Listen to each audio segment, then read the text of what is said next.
tapping in live, man. A lot of ish going on. I haven't even been keeping up on everything, but I just got some breaking news.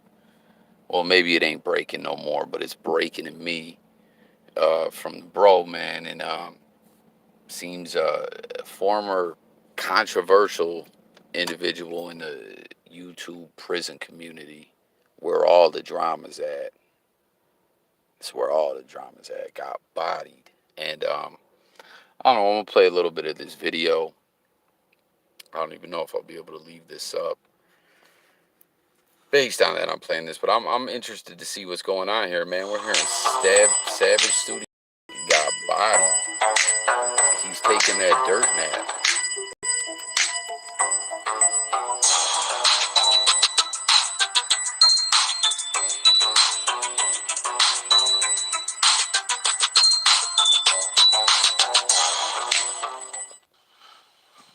Breaking news on the tira, con permiso on the tira. It's unfortunate, but shit happens, man. When you're in that life and you're living that life, things happen. Savage Studios is dead, man. Savage Studios was killed today at a tattoo shop. It's confirmed. I tapped in with this old lady. Me and Rojo tapped in with this old lady, and Savage Studios is dead. Savage Studios was shot today at a tattoo shop. Sometimes what you say on social media. Damn, fam. So, anyone who watches me, you guys know I'm far from a gangster. I let it be known all the time. I'll snitch on a motherfucker with the quickness. You know, when it came to tapping into this YouTube prison community, this was strictly me giving commentary on a sector of YouTube that I tapped into the content, and Savage Studios was a guy, it was really intriguing to me that I knew nothing about this. I got a lot of friends. I ain't been to prison, obviously. You know what I mean? I made that clear numerous times. But I got a lot of friends that have. And, I'm from the East Coast. So when I heard of in the West Coast that there's this prison dropout gang, basically cats that wanted to leave. Yeah, Sensei, I guess it's been confirmed he got bodied. Shout out to Sensei, man. We got Alias in the chat. We got Lon the Don. We got my screen just fucking glitching all over the place. You guys see that ish? Oh, I got you on the wrench. I can't do it from this. I got to go into the browser, but I definitely got you, bro. I definitely got you. But it was so intriguing to me that there was a gang, or I don't know if they exactly are considered a gang, but of cats that are snitches or dropout. Because that's from my understanding, not everyone that was down with that whole 25 thing or whatever it's called, not all of them, from my understanding, are snitches. Some of them just don't want to be a part of that lifestyle anymore. I could be wrong. Man, I hope I can leave this video up. I don't know if this dude will fucking flag my video. This gentleman who I'm reacting to his ish right here. I mean, if I really want to do it like that, I could dispute it and all that. But let's continue. Yeah, we'll catch up to you. And it caught up to him, and he was killed today. He was murdered at a tattoo shop. Of course, investigation's ongoing, so I don't really want to speak on exact. Damn, y'all see how it's glitching now? It's just got homeboy froze up as the video continues on. My ish is twisted, y'all. Exactly the ramifications of what exactly led up to it and why, because nobody does one. But Savage Studios is dead. He passed away today. It's breaking news. I'm bringing it to you first right here. Gunners Collective. Savage Studios was killed. This guy blew up on the social media scene over the last 2. Guys, the comments have stopped working again. But I'll actually have to slide over there anyways to wrench you up, my G. But that's crazy, man. But this guy, just from me just reacting to this off the rip, because I tell you, man, you guys who flock with me, you know what I'm saying. The JayCoffeeTalk platform goes up, goes down, you know what I'm saying? We could get crazy views, we could get no views, we could get shadow banned. We're all over the place. But Savage Studios seem to be an individual. Whenever I reported on anything about this guy, people tapped into it. You know what I mean? I don't know what it was. He was very abrasive with the way that he went about things. You know what I'm saying? He often dared people who were still in that lifestyle.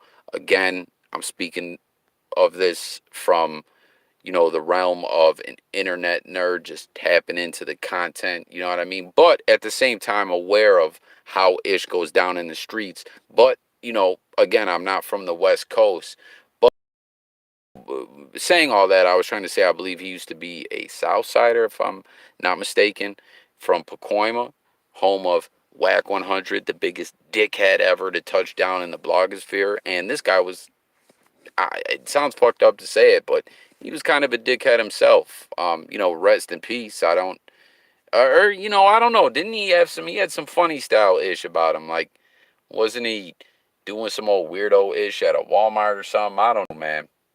But he would dare people that were still in the streets and still in that lifestyle to come see him if they weren't feeling what he was doing.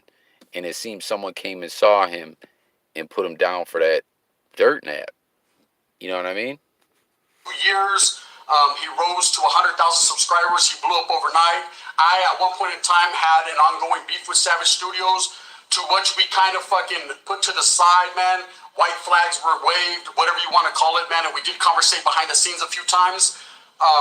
One thing I could say about Savage Studios, for all the rah-rah and everything that he did say, I do want to say condolences to his family. It's unfortunate that it happened to an individual like this, but it happens, man.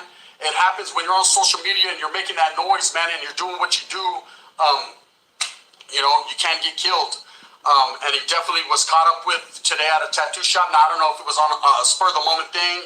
He got into it with someone, or someone recognized him, or he was got, But eventually, over time, it happens. But Savage Studios was murdered today at a tattoo shop down south, Southern California.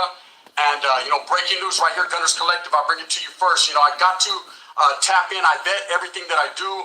I called his people. I do have his personal phone number. I got at certain homeboys. We tapped in, and his old lady did tell us that, yes, today, tragically, Savage Studios, Mr. Segala did pass. And I think back in all the phone conversations we had behind the scenes, and believe it or not, he was a very humble dude. He wasn't like you would think.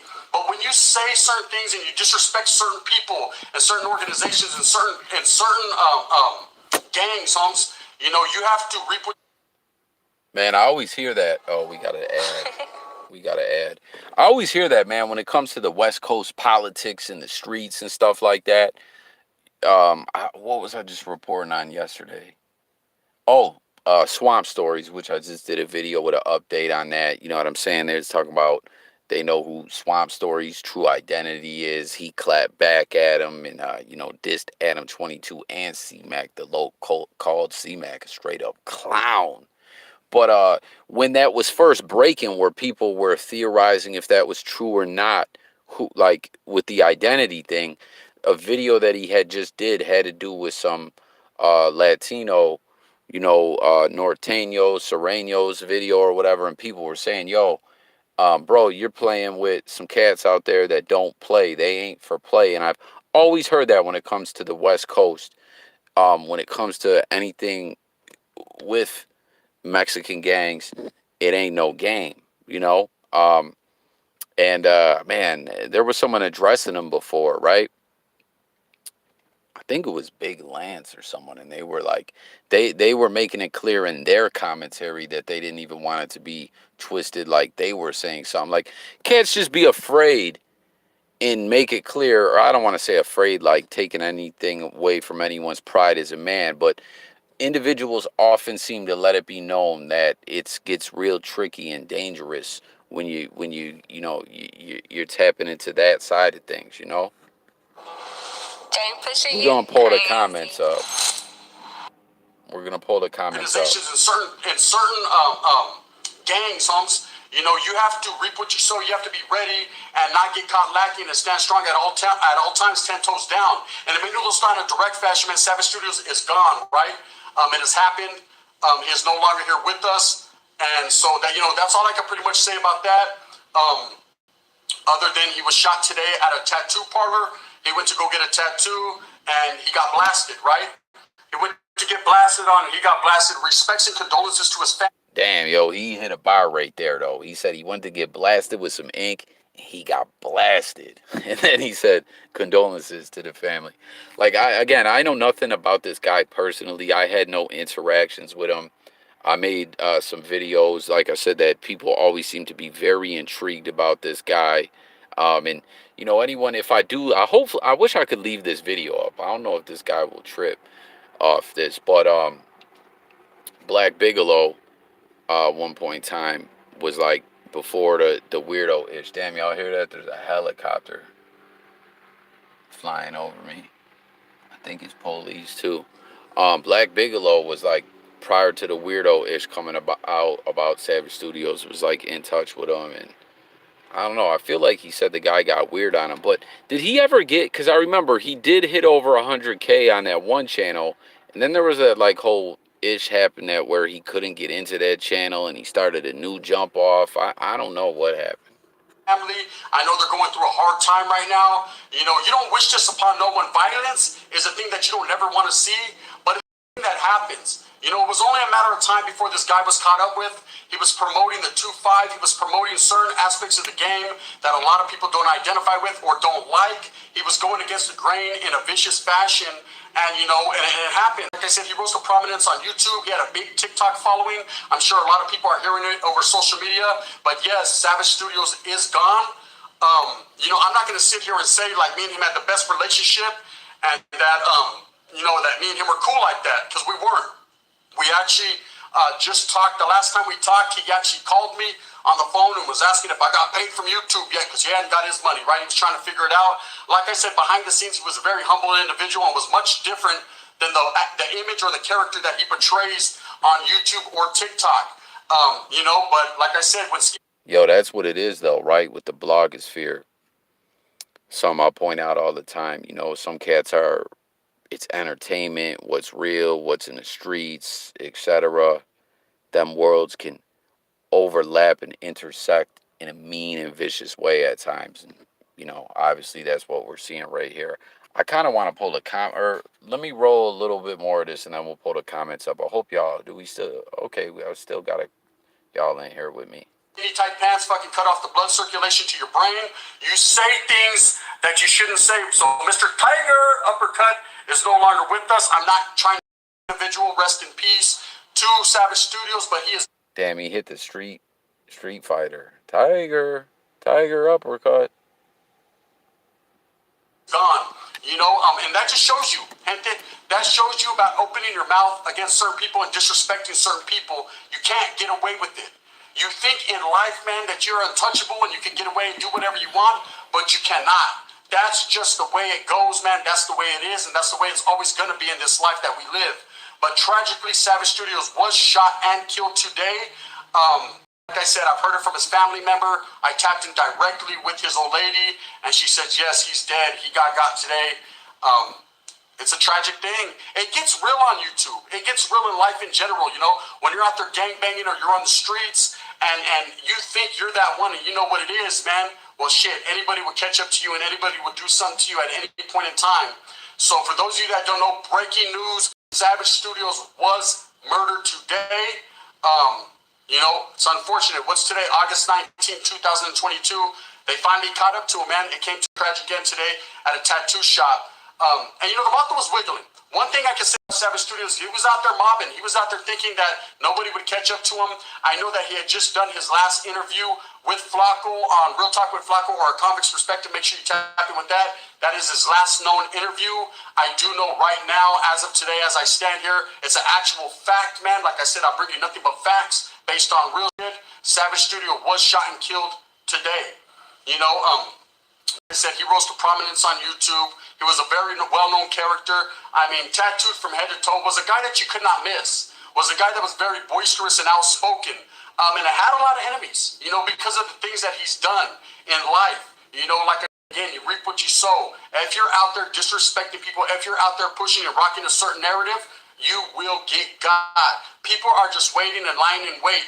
Now, I don't understand or know if this was something like that, or if this is just something that happened on the spot. He was known to talk a little shiznit every once in a while in Menudo-style in direct fashion and rub people the wrong way, and to which, you know what I mean, bullets start flying. Like I tell everybody, just because you're strapped, allegedly, or out there doing your thing doesn't mean that that gun is going to protect you, man. You're out there, you're caught slipping, someone recognize you and they're feeling some type of way, they're going to put one in you. And of course, Savage Studios, man, unfortunately, found out the hard way today, and he was killed. You know, he is now deceased. There will be no more Savage Studios, and it's an unfortunate thing.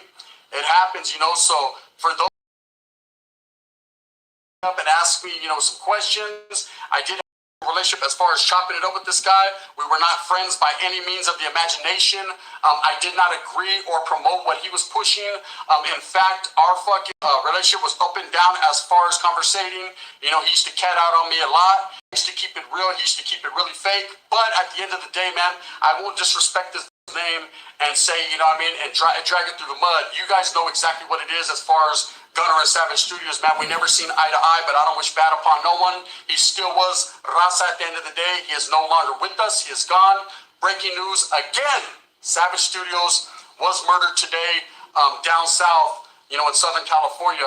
And to say that I seen it coming would be an understatement. You know, it was only a matter of time dealing with this individual, and it happens. You know, it happens tragically. So, you know, all I can say is for those of you that want to say a prayer for him, say a prayer for his family. You know, for those of you that didn't like him, you see what happens, man. This is real life shit. It gets real at all points in time. You got to watch who you're fucking with, man, because the shit can get very real. Savage Studios is dead. You know, August 19th, 2022. He is no longer with us, and that's just the way it is. You know, All right, man. We're gonna pull up the chat again. The ish is glitching on me, but man, like I was just saying, you know, in the blogosphere, ish gets crazy. Um, Sensei too, man. I'm about to use that comment you left. Thank you for smashing the like, guys. Yeah, guys, please run the likes up, man. You know, Coffee needs every interaction he can get.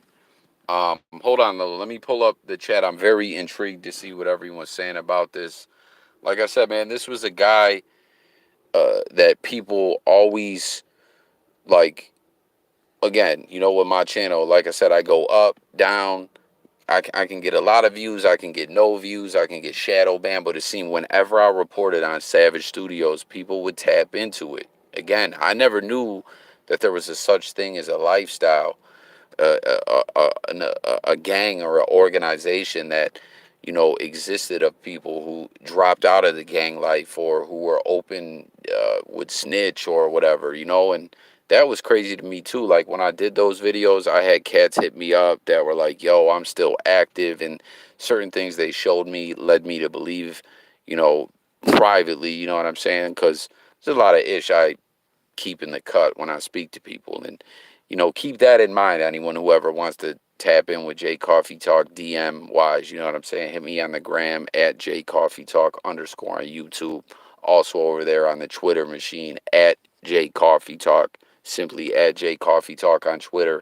But, you know, I build rapport with people, you know what I mean? Like, we just chop it up, we talk, and you know what I'm saying? If there's ever anything I want to use for content, say, yo, do you mind if I use this? Yeah, go ahead. Or, no, my man, just me and you talking. Yo, all good, good money. I keep it like that. But like cats hit me, you know what I mean, who were active. They showed me ish that I was like, okay, these cats are active. They're not playing around. And some of the things that they schooled me up on regarding that whole situation was wild. Like one thing people were putting me down with, like, as again, guys, I simply tap into this sector of, you know, the YouTube prison community and all that. You know, I made a lot of content regarding prison YouTubers and everything, and at one point in time we were getting some pretty good views and interactions and stuff like that, you know. Cats hit me all the time saying, Coffee, go back to just talking about that ish, you know what I mean? But you know, it is where it is. We go where the blogosphere takes us over here, you know what I mean? But like basically what I'm getting at is these dudes were hitting me and they were saying, my point in saying that was like, I let you guys know I'm an internet nerd. I'm not a gangster. I'm well acquainted with the streets, the struggle, the fucked up lifestyle, coming up fucked up, you know what I'm saying? Mental illness, addiction, all the trials and tribulations and things that the streets and stuff like that can bring you. You know what I mean? I'm well aware of that firsthand. I'm just not a gangster. I'm not out here gang banging. I'm not, you know what I mean? I tell you guys all the time, I'll I'll snitch on a motherfucker. You know what I'm saying? Like someone comes to my house tripping, I'm not gonna body someone or whatever. Like I'll call the law. I'm a family man. I'm not a gangster. I'm doing this from a media perspective. You know, simply giving my commentary regarding this sector of YouTube, and like these dudes would tell me. So like basically what I'm getting at is I wouldn't look down on necessarily dudes who be like, okay, you know what? I don't want to be a gangbanger no more. I'll drop out. I'll join this organization. I didn't really look down on cats like that. But what a lot of these dudes that were active were telling me were letting me know basically that there's a lot of wicked individuals that get tied up in that whole world as well. And I was like, oh, ish, that's crazy. You know what I'm saying? Like, regardless if I'm tough or not, gangster or not, or nothing, I couldn't be linking up with the wicked. Like, no, sir. No, sirree, Bob. I can't do it. You know what I mean? But let me slide over and peep the comments, see what everyone's talking about. Hang tight, guys. Give me 1 second. Apologies again that my ish glitch. Like, do you guys know anyone else whose ish glitches like this where the comments don't pop up? You gotta go and do all this extra ish. It's like, it's ludicrous. I hate this ish. Why do they do this to me? Why do they do me like this, y'all?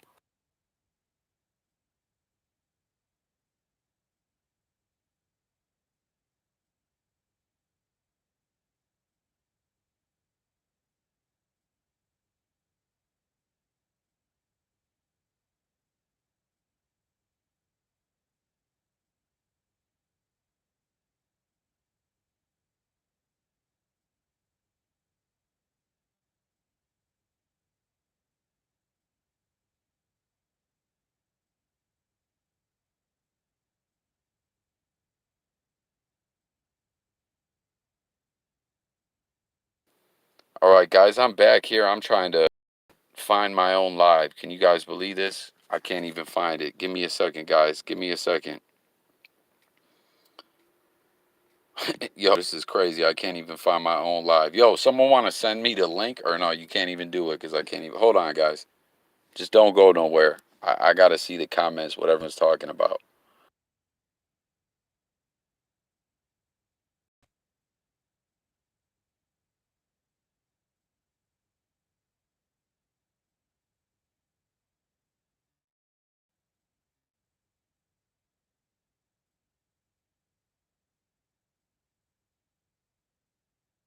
All right, we found it, guys. We found it. That was a bit of a task. See all the extra work they make me do? All right, man. Let's see what everyone's talking about. Let's see what everyone's saying here in the. Oh, God. Now what's this? Now the comments ain't popping up. I guess we got to look at it this way. All right.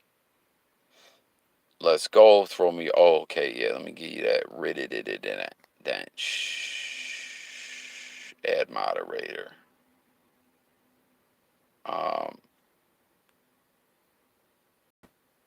Add moderator. All right. So let's go. Throw me a wrench. Dang, he got clapped. What comments? Kid Premium. RIP Savage Studios. Yo, I got premium actually. Not on this one, on another one, no. But I don't even know if that would necessarily help me. Oh, you're talking about ad wise? Gunner's Collective is a dropout himself. LOL, he has no room to talk. Really? That's interesting. I didn't know that. Thank you, homeless in America. This is what I mean, guys. When we just tap in and talk with each other on here, like every now and then, you know what I mean? Coffee talk. I just want a coffee talk, but every now and then, you know, things get tricky and someone don't like something someone says, you know. Um, but yeah, I don't know. Is he really a dropout himself? Hey, Thomas, my guy, what's good, Brody? Savage Studios was a goofy ass dude though. What comment? No, bro, I was just saying in general the comments, if people were like I know you haven't been around as much lately, but thank you for tapping in now. But like when I'm live, so basically when you're live like this using the YT, I don't even want to say using a YT system to do your live talk and whatnot. Comments, like if anyone comments, it'll pop right up on the screen. My ish has this weird type of situation going on where I just can't even see it. They just stop, and I have to actually come into the live like I'm watching it and click on the live chat. It's ridiculous. What up? What comment? Yeah, crazy man. I used to make funny skits about this dude before I started my Christian channel, but dude ain't wrong. It was just a matter of time before they got to him. Prayers go out to his family. Yeah, convicted to Christian. Good to see from you, my friend. It's been a while since I believe I seen you in here. I appreciate it as always. And everyone else in here, guys, smash that like if you haven't done so. Subscribe if there happens to be anyone new in here. You know what I mean? We just do our thing over here. We talk hip hop news, sports, current events, all that. Random ish on YouTube, whatever. We just talk. You know. And but yeah, man, no, I don't want to like. I'm not trying. I mean, you brought it up, so I don't I wouldn't try to draw attention to it had you not. But I remember, bro, that you used to have a different format, a different style of your platform and whatnot. And I see that you kind of strayed away from that. But yeah, man, he definitely, he, you know, like I seen all that, you know what I mean? Because a content creator that I'm a big fan of, I believe you guys collabed or she shouted you out or something to that effect, is Captain Napton. I often kind of looked at her as we don't cover all the same kind of stuff, but we have very similar style of the way that we do our content. But I remember you from back then, and it didn't like I didn't fully be like, oh, that's that dude right away when like we got tapped in, from you commenting and me catching your videos and whatnot. I didn't realize you were the same dude, but I don't blame you one bit for getting away from that side of things, man. It gets real hectic, as it does in so many YouTube communities, like things get wild, right? To put it in a simple way. Hey, Kenneth Lev for my guy, he says, um, it's crazy. No audio. Can you guys still not hear the audio? Can someone let me know if you guys can hear me? When did Sensei leave that comment? What's poppin', Jay? Oh, was that just when I paused it? Maybe you said that. I'm so tired, but I have a little insomnia lately. Oh man, I know those problems all too well myself.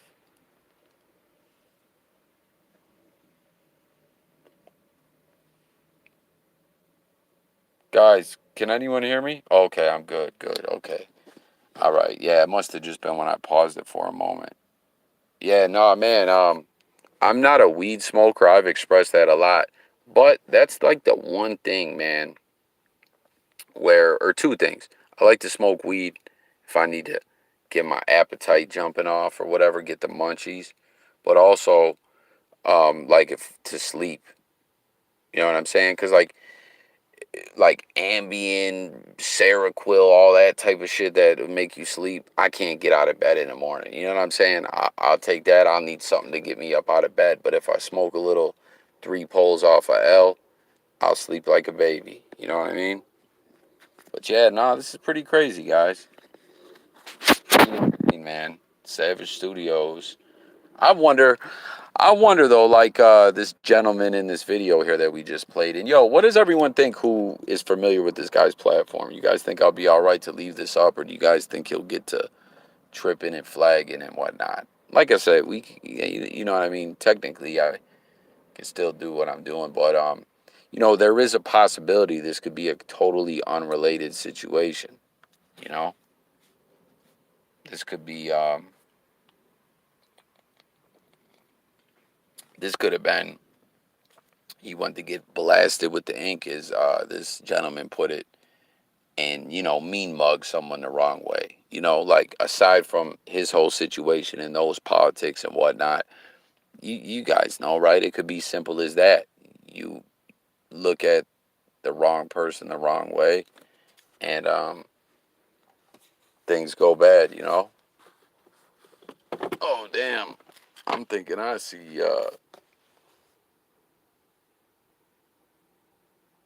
police right now.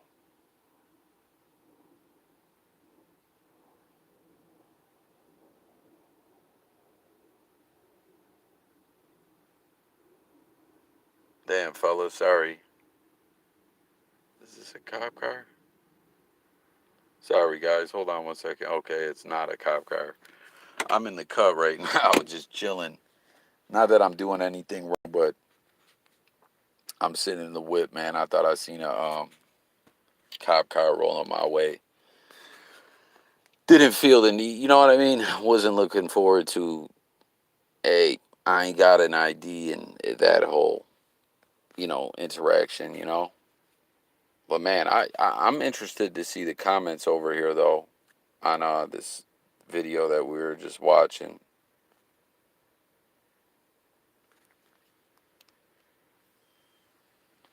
Hey, got 1 second, guys. And then we got Quando Rondo getting shot too. That's a whole crazy situation all in itself. Hang on though, I want to slide back over to that video that we were just watching and see the comments. Hold on 1 second, guys.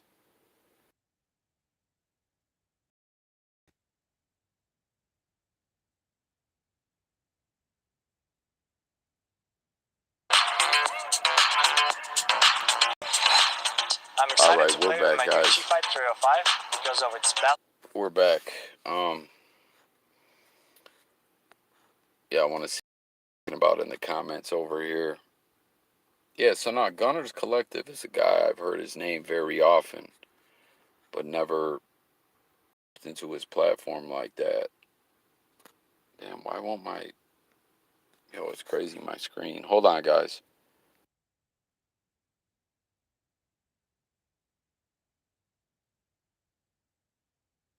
Sorry, my screen won't rotate. There we go.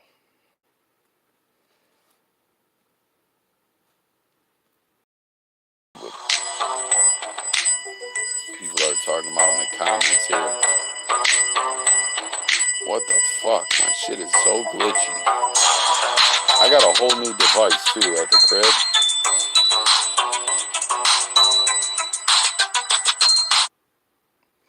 All right, someone says, whoa, sounds like a major wake-up call for anyone and everyone. My deepest sympathies to his wife, kid, family, and friends. To all the YouTubers I've watched, commented, or subscribed, stay safe and on point. Yo, that's like with me, guys. Again, I'm just a voice. I'm an internet nerd here making videos, tapping in with you guys, and like I've shared with you guys, bro. Like I showed you guys, like flat out. Whack 100 himself was like, yo, man, you're either gonna talk with me on your terms, or you're gonna get caught out there on my terms. It's like, damn, B, is that serious? But yo, like, aside from what anyone is blogging on or anything like that, like, let's be honest, guys. Shit's crazy out here, People are, pride is a motherfucker. Everyone wants to be the baddest, coolest, toughest, roughest individual. Oh, apologies, y'all. I can't see the comments right now, but I wonder if the bro line's like, oh, yo, Coffee's pissing. He loves to blow up my my urinations. But it's wild, man. Like, it doesn't take much to get under someone's skin and have them running and gunning for you. This dude had a million reasons why. But it is what it is out here, guys. Things get tricky.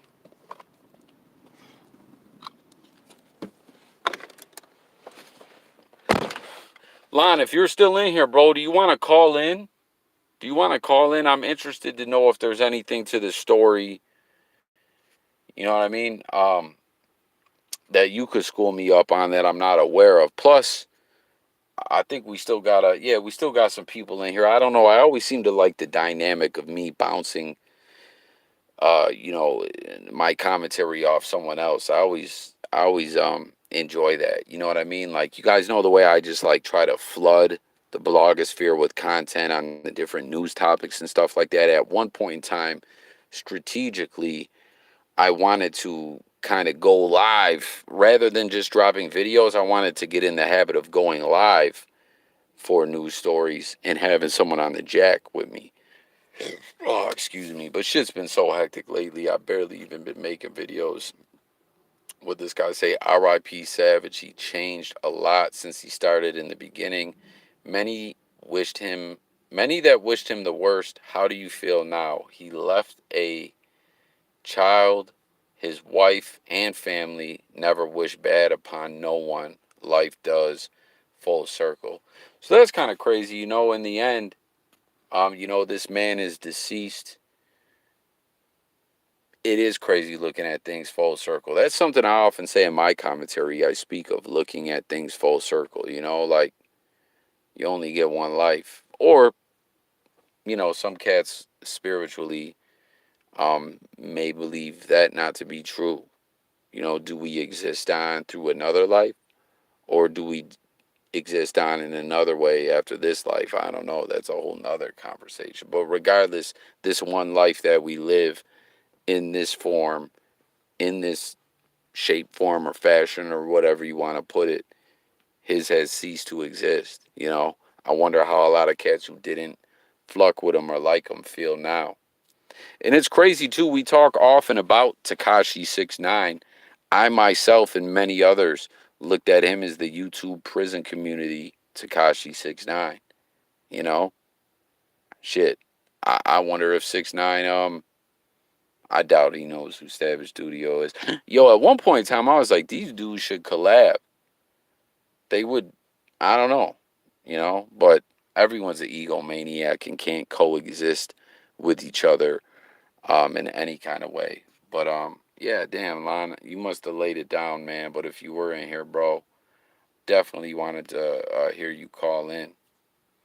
Hey, I'm from the East Coast, so I'm in no way qualified to speak on Kelly politics, but it's always a sad thing to see a young dude lose his life in a brutal fashion. RIP and my condolences to his family and friends. He dissed someone right here says, and this is getting back to the seriousness of how I always speak of people, or how I was just speaking of people speaking on that whole side of things with those politics out there on the West. Someone says he dissed the Mexican mafia and bragged about being in social roaming around free. You don't play with people of that power when it comes to Cali gang politics. RIP this fool asking for the smoke. No one is untouchable. If you are going to be a dropout, there's no need to play the tough guy. That's a pretty smart comment right there, guys, in my opinion. Like, you're already going against the grain. I believe that gentleman whose video we just played used that specific language. He said against the grain. You're already going against the grain. It's already an uphill battle. Why complicate it? Why agitate it?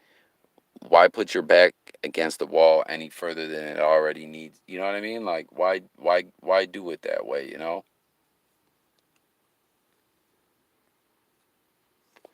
Let me slide back over to the comments though, and I don't know, we may get into this Quando Rondo stuff real quick. Hold on one second. Or no, I don't even gotta pause it, guys. I don't even gotta pause it. Um, where's my live? I think I do it just like this. Oh no, I can't.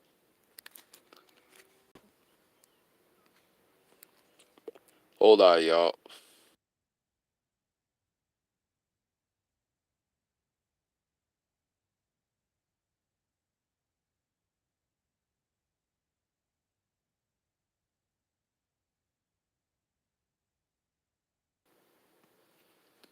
All right, we're back once again. All right. where was I? We have our government fixing to try and take us all out while the streets be in the streets. Damn, I'm surprised, man. I had a nice little audience in here, but not a lot of comments. In saying that, I'm not mad at anyone for not commenting, but I'm just surprised. Like this story definitely seems to have a lot of individuals' attention, but not a lot of commentary. And I take it the bro line laid it down. But hold on, guys. I'm gonna pull up this Quando Rondo stuff. I'm guess I'm gonna move on from the Savage Studios story over to Quando Rondo. Hang tight, y'all. 1 second. Don't go nowhere. Hold up, y'all. Damn, Lon went to bed, man. He always works the phones for coffee. Lon, we're gonna have to revoke your coffee corporation benefit package, man. We're gonna have to cut that health insurance. Oh no, I'm just playing the 401k. I'm just kidding, bro. Hold on, guys.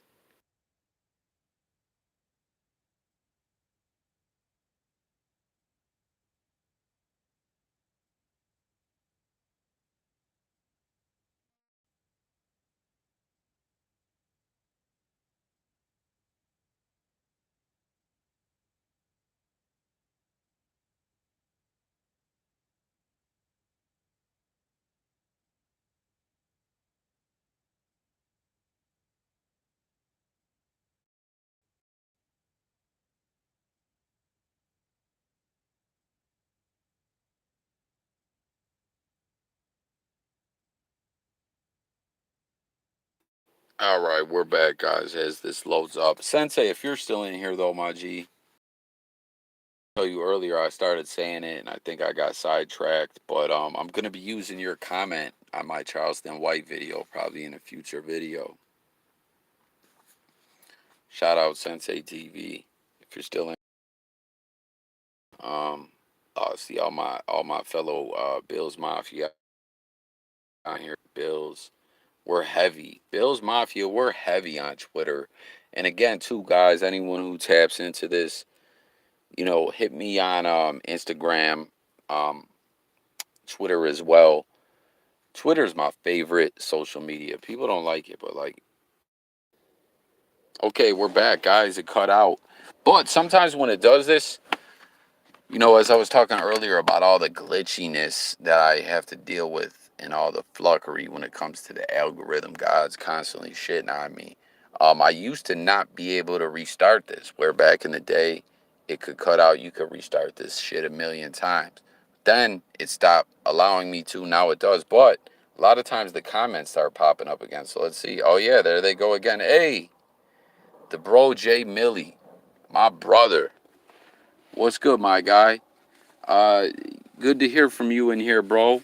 Um, Lon was in here. Um, yeah, bro, we were just talking about this prison YouTuber got killed. This guy, um, Savage Studios. I don't know if you ever heard of him. He lost his life. I guess was killed at a tattoo shop. And then we were gonna get into this Quando Rondo news, man. If you wanted to call in though, you could, bro. Just if you want to, I want you to, bro. If you want to, if not, it's all good. And thank you, man. It's good to hear you say, "Good to see you live again." You know, I love making content. I love having my platform. What, Kenneth Ledford? What do you mean when you're saying what? What are you saying? What with exclamation point? But hold on, guys. Let me pull up the Twitter machine here. Hold on 1 second. Oh, you didn't know Kenneth Ledford? We were talking about Savage Studios. Did you not know that? That's what on the thumbnail on the left we have Savage Studios. You're familiar with Savage Studios, right? Prison YouTuber. Um, yeah, he got killed. Um, yeah, bro. I hope I can leave this live up, man. I played a fellow content creator's video, and I don't know. I hope he don't flag me on some BS. There was another thing I wanted to ask Lon about, like if he thought that would be an issue or not. Yeah, but we have a prison YouTuber dead and a rapper shot. So hold on, let me pull up the Twitter machine. Hold on 1 second.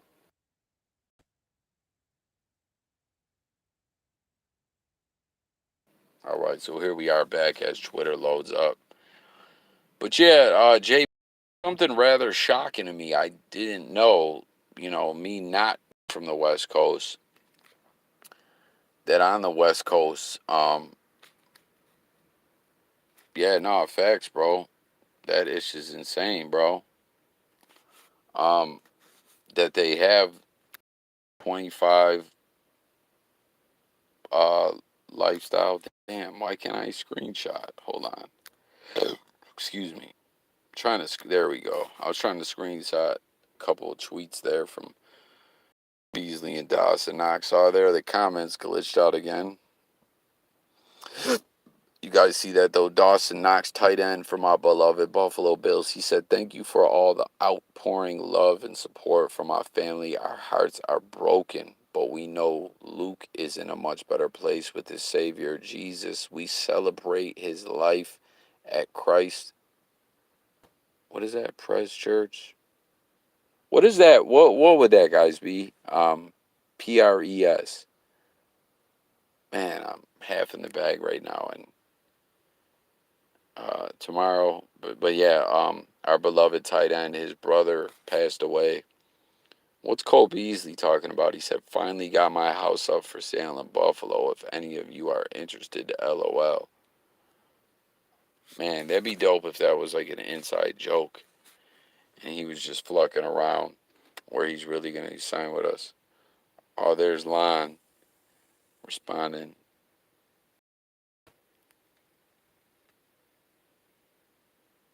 But yeah, no, let's see if on the Twitter machine here what we have about Quando Rondo being shot. I don't know much about this. I'm just reacting to it live with you guys. I'm hearing he was hanging out at a high school. I can't even call it. Oh, we had some more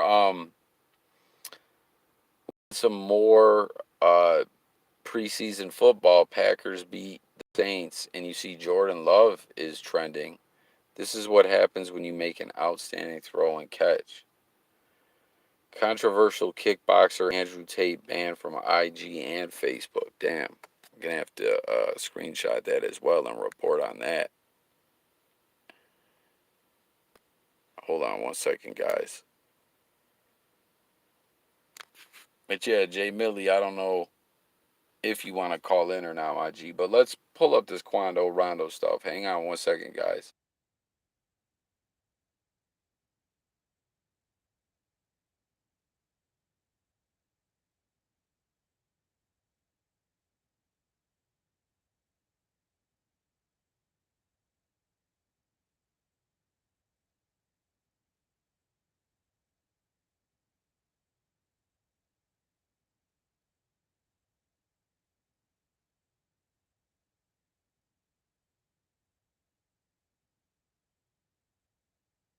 All right, there we go, guys. We got it. Let's see what they're talking about. Quando Rondo got all. What's to say the feds waiting for Dirk to drop a new song after hearing about Quando Rondo? King Von in hell when he heard Quando Rondo got shot. Man, the internet is undefeated with the memes and stuff.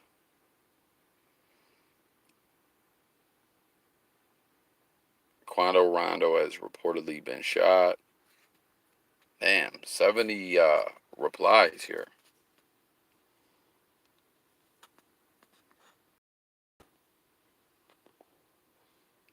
Look, it's everyone just trying to get active with memes, but he ain't dead like, oh boy. Damn, that's cold blooded. Two Quando Rondo mans died in the past 2 days, so you might. Damn, is that true? Oh, there we go.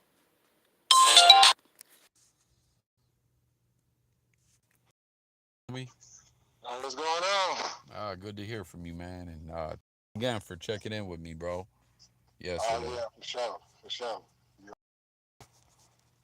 Yo, so are you familiar with this stuff, bro? You know, you being from the West Coast. Did you know this guy, the Savage Studios guy that we're talking about that got killed? No, I tapped in late. Okay. I'm behind. So like, all right, this is the deal with this guy, right? You know the whole YouTube prison sector. Yeah. This guy was from Pacoima, uh Okay. Mexican dude, and he like blew up pretty big in the sector. But then like some weird stuff came about him that he caught like a stalking charge or something like that at Walmart. There he was just involved in a lot of drama and stuff like that. But something that was like intriguing to me about this guy that I knew nothing about, bro, was that he rep are you ever heard of this stuff called the 25 or the 25 in prison? Nah, I'm not familiar with that. So it's like people that dropped out of gang banging or I guess like snitched or whatever. Like I guess in Oh, okay. I know something about that, but I didn't know exactly what it was called. But I do know something about that. yeah, like that was shocking to me because I didn't know that that was a thing. I mean, I know all the time people decide they don't want to be about that life anymore, but I didn't know like there was actual almost when I made content about it before, I almost come to find out it was almost like a gang or something in prison. Yeah, cause like it's like dangling that carrot. You know what I'm saying? And anybody that want to take it, well, okay, well if you take this, this is what we can give you. You know what I'm saying? And it's like, oh well, shoot, I could live a lot better and don't have to worry about too much if I go ahead and take that deal. But now the problem with that is, if you take that deal, there's a good chance too that they're not going to hold their end, and then you can find yourself caught up in a situation, you know, and Yo, then it's a wrap. is there a lot of Mexican gangs in Pacoima? I'm not sure. I don't know too much about Puconia outside of Whack No Honey. You know, I didn't even know there was a town or a city called that until Spider had made a mention of that on one of his lives a while back. Damn, bro, can you see the screen right now? Hold on. Let me grab my other phone real quick. What I do? Okay. I don't know if this is someone trolling or not, and I can't play it on here, but 10 minutes ago someone posted this and you see it someone getting gunned down in the street. Nah, this is probably some troll shit where it's like a video of someone getting clapped cuz the guy got killed at a Okay, I see it now. you see that? Yeah. Someone put death video, Savage Studio passed away, Savage Studio shooting death. This is 10 minutes ago. But this is probably some troll shit, something from a different because they said it happened at a tattoo shop. That don't look that Okay. looks like someone's driveway. I mean, maybe it could be a tattoo. I don't know. Yeah, I can't really tell if that's in front of somebody's driveway or if that's in front of a establishment. But they don't look like neighborhood though. And the only reason why I say that is because I'm looking at the grass and how the grass is set up. You're saying it doesn't look like a neighborhood? No, it does. Oh, it does. Yeah. It does because you see how the grass is set up. Yeah. You know what I'm saying? You usually find that up in the neighborhoods. Yeah, but I can't even play that during a stream, but I wonder if that really I don't know, but it's crazy. That's kind of the big thing we were talking about though that this guy cuz like he dissed um You would know more about this, bro, when it comes to the West Coast and gang politics. Whenever anything comes up about like Latino gangs, people always say like, "Oh man, you gotta people gotta be careful when they talk about that or whatever." That they always say like that the politics when it comes to Mexican gangs and stuff like that can get very dangerous. Oh well, like yeah, cause like certain Mexican gangs are tied into the Mexican mafia. So this guy dissed the Mexican mafia on a lot of videos, and Not a smart move. basically like a video that I played in the beginning of this. So like he was a dropout in that lifestyle, and he almost kind of dared them to do something to him and everything. And I don't know. It seems like they may have caught up with him, or it could be an unrelated thing. He could have just been at a tattoo shop, mouth off, like anything could have happened. But Yeah, I would probably go more with the mafia getting them because if you're going out there, if you're going out there and you're disrespecting them and you're openly doing that, they have to save face because if they don't do nothing, then people are going to look at them, especially within their own organization, like, well, why didn't we do anything about that? You know what I'm saying? So now you get a rift within the gang. You know, and there's already complications going on. You know, I don't want to get into the specifics of it, but there's already situations going on involved with that whole thing. So they have to save face. And if they don't save face, whoever was supposed to put the hit in or put the order in, I'm gonna be politically correct. To put the order in, if that does not go the way that it's supposed to go, oh yeah, the way that they handle their DPs is a whole lot different than the way that we handle them. You damn, know, at least with us, you get a chance to live. You know, with them, not so much. that's crazy, bro. Yeah, because like my ex, you know, she's from Mexico. Her dad was a head of the cartel, one of the cartel groups out there. And she was breaking all that stuff down to me more than I realized. You know, and I just say if you Mexican and you decide you want to gangbang, you better be willing to die for that shit. That's crazy, bro. You know, because like the movie says, blood in, blood out. Yeah, yo, they say reportedly over because you know, Blood In and Blood Out in American Me is like almost the same movie. There's so many similarities, and I guess someone who was like, I forget which one came out first, and Yeah, I don't know this to certainty, but I feel like the way that I heard that it went is like someone who was involved with one movie like fell out with the people that were making that movie and then went and made a movie with someone else. So you got these two movies that are very similar.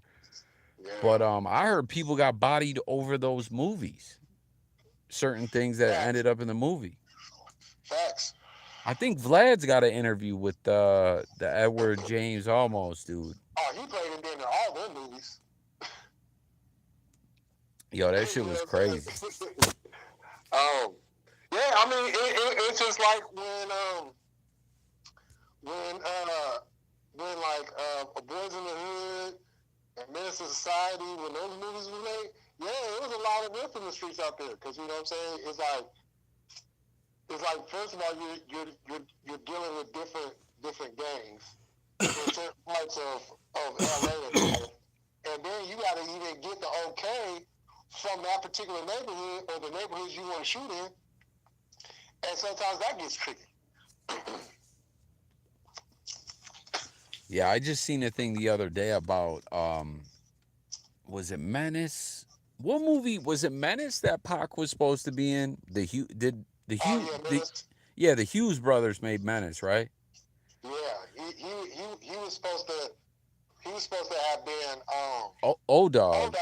Yeah, Or no, I heard that, but then someone told me I heard he was supposed to be O Dog, but then someone else there's like other talk that he was supposed to be Sherrod. yeah. That's that was the other thing. Because the character was a Muslim, and Pac was, especially at that time, was still on his revolutionary Black Panther movement. Um, but I was also hearing there was talks about him possibly playing Kane too. Yo, it's crazy. Kane, that was like a huge role, but Mm-hmm. he never really went on to do nothing else. Like I didn't even realize, in Belly, the dude with the perm, Oh yeah. that I didn't Oh, even that was know the that. same dude. Yeah, that's Kane. I didn't even know that. Yeah. Yeah, he's done like different like small roles over the time, but nothing ever to the status of Menace. Yeah, like that was supposed to take your career like on to the next level. Yeah, I don't think Menace was like that type of movie to jumpstart somebody's career. Only because they had way too many established stars in that movie. From Hollywood and the rap world. Like who? Jada Pinkett. Too Short Jada had a Pinkett, cameo. Too Short, MC8. MC8 was a household name back then. Was the Um, DOC in there? Or no? I'm tripping. I don't think. I think he was in there. I want to say he was in there. I want to say it was during that house party scene at the beginning. Before Kane's cousin had got shot. Yeah. I want to say it was him who was telling Kane, "Yo, I got the tape. I got the tape." Oh yeah, yeah, yeah. He's oh man, yeah, bro. Um what's it called? The one part though, like man, it's so crazy. I don't watch that movie so many times. Like when we're talking about certain parts, the shit starts playing in my head. Like when he's like, my cousin Harold, he was a hustler. He was from Long Beach. He was good at playing football. So blah blah. But remember, like Yeah, when them dudes pull up on him and they're like, break yourself, and he's like, Kane, get out the car, man. that scene upsets me. That scene upsets me. I don't like that scene because it was a little bit too Hollywood and not enough realism in it. Because if okay, let's say me and you's in the car, right? And we're just leaving the house party and we're going to go to a Jack in the Crack, afterwards to go get something to eat. And we pull up at a stoplight. And these fools pull up side and jumping out the bins with guns on us and everything. And I got the 40 sitting right there. Now, do you think if I have the gun in my hand that I'm going to just be like, yo, coffee, go on, man. I ain't going to go out like that. And take my sweet time? Or am I going to take my shit and I'm going to, fire back? It's either going to be me or him. Because if I get him, they're going to drive off. He might get a shot off, you know what I'm saying? But the shot that he takes is probably not going to be accurate. Now, the thing I might tell you is get out. Because in a situation like that, the Yeah, shot, but it would be more like whispering, like, yo, go. Like it wouldn't be like he's like, hold on, I'm coming, y'all. And then he's like, Kane, go. Like, you know what I mean? Like yeah, it would be a split-second thing. yeah, because by by me taking my gun out and swinging around and going for him, his shot's going to pass by me and go ahead in your direction. So I will make sure that you know what I'm saying, like, right now, you know what I'm saying? But then you see Kane, he's looking and he's scared and he's taking this, like, it don't go down like that. You know what I'm saying? So that part right there, like, really upset me. Yeah, I feel you, bro. Like I never thought of it that way, but when you're breaking it down, it all totally makes sense, man. You know what I'm saying? It's just like, Menace was it has so many real parts to that movie. The drug addict parents resonated with me, even though I'm not from the West Coast or that lifestyle, or that's not my identity at all by any means. But in the beginning, when his parents, like his dad's a hustler and his mom gets high, and that he has to go live with his grandparents, Oh that yeah. resonated with me only just because I had like the same situation and I went and live with my aunt and uncle. But it's not my life at all. I'm not even trying to compare it by any means, but that side of things, you know. Yeah, nah, you know what I'm saying? It really don't matter because, you know what I'm saying? It's the same thing. It's just the environment is different. That's the only difference is the environment. But the situation is still the same, you know? Yeah, no, facts, bro. You know, Go ahead, bro. well, no, I want to point this out since we're talking about LA and, Pacoima and, you know what I'm saying? Um, the OG's just was on No Jumper earlier this week. Who was? Um, uh, Melvin Farmer and the OG Pyru, the same ones that got into it with Charleston a few months back. At Rolling Loud? Nah, they were doing they were supposed to be having a sit down on some type of podcast, and Charleston White was there, and he was being disrespectful, and they was going back and forth, and Charleston White ended up leaving. I think I'm familiar with what you're talking about. Yeah, okay. So those two had which was on No Jumper earlier this week, and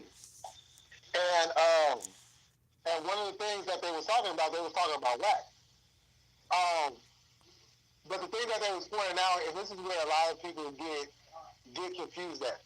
So when people talk about LA and then they bring up Compton, they think LA and Compton is one and the same, and it's not. Yeah, people point that out like in a lot of the videos that I do about the game. You know, because like I say in my videos all the time, a lot of people, some may just be fans, some may really be from the West. Who knows? You never know. It's YouTube comments, you know. But like people do point that out a lot though in a lot of those game videos that Compton in LA is different. It's not the same, right? No, they used to be. They used to be back in the day. You know what I'm saying? Depending on certain hoods and stuff. Nah, you know what I'm saying? Because it was always like almost like a reputation thing. Like, you know what I'm saying? LA looked at Compton as the little brother, but Compton was the ones that, you know what I'm saying? When it came to that section of Southern California, Compton had the name, you know what I'm saying, as far as like nationwide, worldwide, you know what I'm saying, through NWA. Yeah, I was just gonna say Um, NWA, the music industry, Hollywood. It became right, you know what I'm saying? So it was always a competition between the two because they were saying, like, if you need to take care of something, if you from Compton and you needed to take care of something in LA, you needed to tap in with one of your homeboys that was in LA or somebody in LA. And the same way goes back, you know. So, but people get confused by that. It's just like, no, they are two different cities. You have LA, California, and you have Compton, California.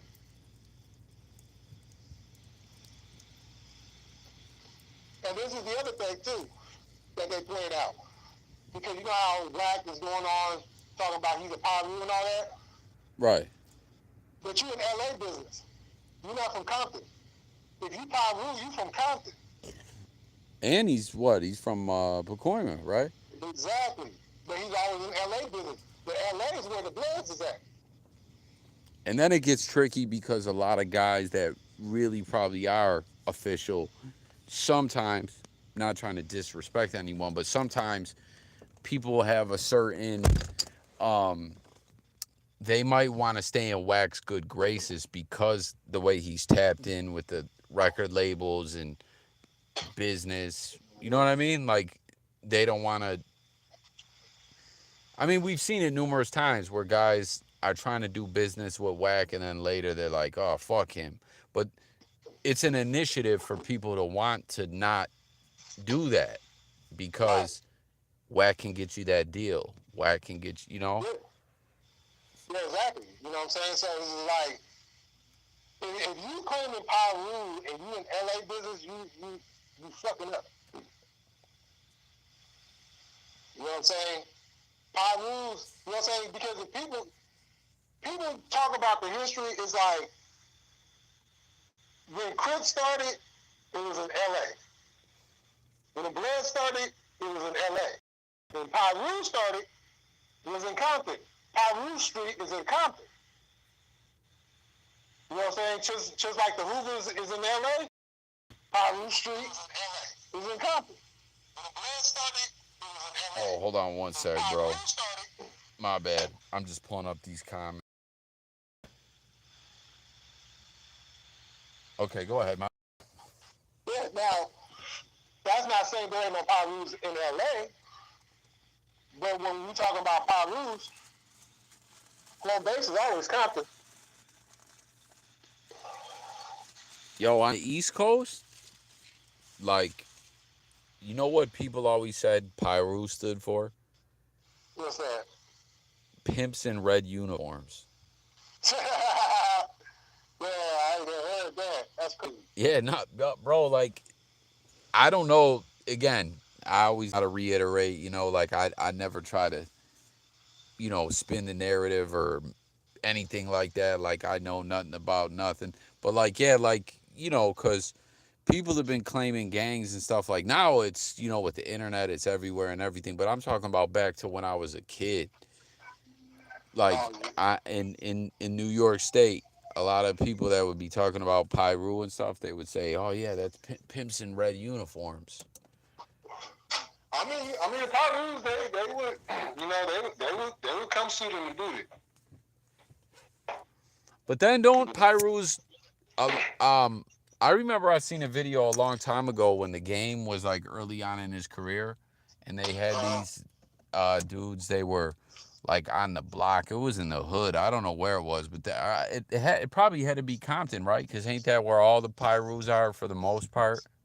Yeah. The and they were talking about that they wear burgundy. They were saying. Yep. They were Yep, like they do. we wear burgundy, we're different. Yeah. Yeah, I found that out, you know what I'm saying, I wasn't even officially put on. I was still, you know, I was still a baby gangster. So, um, in my education, because I used to get confused by that, and I had to go to one of the big homies and like, hey, I thought Bloods was red, so why I keep seeing Bloods with a burgundy? And then that's when they broke it down to me like, nah, they Pyrus. Pyrus wear burgundy, Bloods wear red. I was like, oh, and then they, you know what I'm saying, broke the whole history down to me and everything. Yo, before I forget though about what I was saying about the Hughes brothers, Yeah. um, the reason why I was bringing that up, right, is I guess there's a new Tupac documentary coming, and it's that the Hughes brothers acquired the rights to the documentary, and like a lot of people were saying, "Yo, that's fucked up," because he did not like those guys at all and would never want them to be. You know what I mean? Like, cause didn't he beat him up or something like that, or there was Oh, some. he whooped both of their asses. He whooped both of them. You know, but they always try to make the narrative seem like, oh, Pac was just being petty and he was out of control and you know this and that. It was like, but y'all played him. What did he get? Do you know like what the story was? What he got mad at him about? It was basically over the role. You know what I'm saying? And I want to say there's probably like some money involved too. But you know what I'm saying? He was told one thing, and then when he gets there, he's being told something else. So he pulled him to the side, or I think it was some words that was exchanged. You know, from them to him, and then once he found out, he went and confronted them. You know, they got out of line, so what they said. So Pac, Pac did Pac. You're not gonna disrespect him. Yo, when we were talking about that, how he might have like if he was supposed to be Old Dog or Sherrod, I was thinking about you remember too at the party when he pulled up to the party, like you were just talking about, and he was like, "Oh, I seen the tape. I seen the tape." When they go, "Yo, what did he say, Sherrod?" When they went to get a beer, and he said, "Yo, Oh, move your ass," like because he was sitting oh on the, yeah, and he said, "I'm trying to keep you from drinking this poison or something." I yeah. forget. He said if you don't get your Lakem Salam Yeah. ass out the field, hand me a phone. But what he say too, bro? He said something about like oh like some about like the weather or European something. You know what I'm talking? Yeah, he was saying something about because Kane was like, why do you have you know all that on or something like that, Yeah, I think he had a and hoodie on. yeah, and he was like, oh, we're the tropical people, you know what I'm saying? We're not so I forgot verbatim what he said, but that was kind of like going along the lines like, we're the tropical people, so you know what I'm saying, this we can handle this and stuff like that, and then yeah. As a matter of fact, I'm gonna have to go on Netflix because I started to watch it again on Netflix, and I stopped it at a certain part, so I'm gonna go back and watch that again. Man, yeah, no, I just watched it the other day. I've watched that movie. I can't even tell you how many times, man. But I Man, literally yeah, watched it within the last week. yeah, I lost count. He said at the homeboy said, "Oh, look at Kane over there trying to beat me." Stacy. Oh yeah, yeah. I was like, and after we MCA was like, man, fuck that bitch, man. I was like, these fools. And too short on the grill, burning up the ribs and everything. You see how burnt the ribs was? Yeah, and then the dad, remember? Oh, Rock. Yeah, when he said, Get Mr. Whatever a plate. Yeah, He he said, was cool. Keisha, hurry up with the fucking plate. But remember the part when they're in the school and he's like telling them, trying to school him up about, getting his head on straight or whatever. And Yeah. So, Kane, what are you going to do? yeah. Yo, that dude's a good actor, man. He's been Oh, in a man. lot of stuff too. You know what I just saw he was in recently, like just totally off the top of my head. Remember, have you ever seen this movie, Johnny Depp's Secret Window? Nuh-uh. Never seen it? Nuh-uh. It's a I don't even want to tell you like it's a I guess it would be considered like a psychological thriller, but basically like Johnny Depp is this author, like this famous murder novel, murder mystery novel author, and he caught his wife cheating on him and he's in the process of a divorce, and while it's all going on, he's living in this like vacation property he has in like rural upstate New York that's on like a lake, and basically he's just like drinking himself away and just depressed, trying to, writer's block, trying to come up with another novel. But like this one dude shows up there kind of harassing him, claiming that one of his hit books, novels, that he really wrote it and he stole it from him or whatever. And uh that guy though, I uh the father in Menace to Society, he hires as a PI to help him scare the guy away who's like harassing him, trying to shake him down for some money. But like, I don't know, it's a pretty good movie, man. I think that actually might be on Netflix too. I'm not sure. If it is though, you should check it out if you're into that kind of movie. Oh yeah, that sounds like an interesting movie. What I could definitely get into that.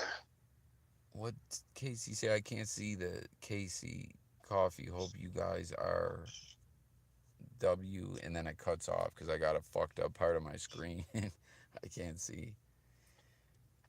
Oh, he says, Thomas Coffee. Oh Hope you well. guys are well. Oh cool. Yeah, nah, man. I hope you're well as well, my man. It's Yeah, who's this Nakia chick? I I don't know, man. She's popped up a couple times, and that's why I was like, damn, you're fine, because she popped up another time, like just saying all this stuff about my voice and all this stuff. So, like, maybe 5 times she's popped up in random lives or Uh-huh. videos and stuff like that. And then when I went to her picture, like, she's pretty fly. So Oh that, yeah, I'm looking at a picture now. yeah. So that's Okay. yeah. So I'm like, I don't know, but it's always there's no pattern or to it or whatever. Like it'll be out of nowhere. So you got a YouTube crush. I guess, bro. Is I don't know. It's like there's there's literally no pattern to it, but I remember it because it's happened enough times. Like I said, probably about 5 times. I think first it was in a video. She was just like, "Oh, yo, I love your voice," all this extra shit that I'm not gonna say, or I had to say pause. You know what I mean? uh, oh man, man, they was talking about that earlier with the pause word. uh, Yo, where yeah. does Menace rate you though in all time? I guess if I don't know if that's the proper way to classify it though as like a hood movie. I don't know if that's the right word, but No, it's just definitely a good movie. yeah. So like, where do you like? Have you ever seen Strapped? Oh yeah, That's a good one. What about Bullet? I've seen that one too. Man, that's a movie I've thought of making a video about that's almost like the forgotten Tupac movie. People don't A lot of people don't know about Bullet, and I say this from experience because in like 2013 or 14 when I moved to Florida, someone was kept talking about Bullet and Tupac and Mickey Rourke and all this stuff, and I was like, wait, what? Somehow Yeah, I had missed it up until that point. yeah, that was big news.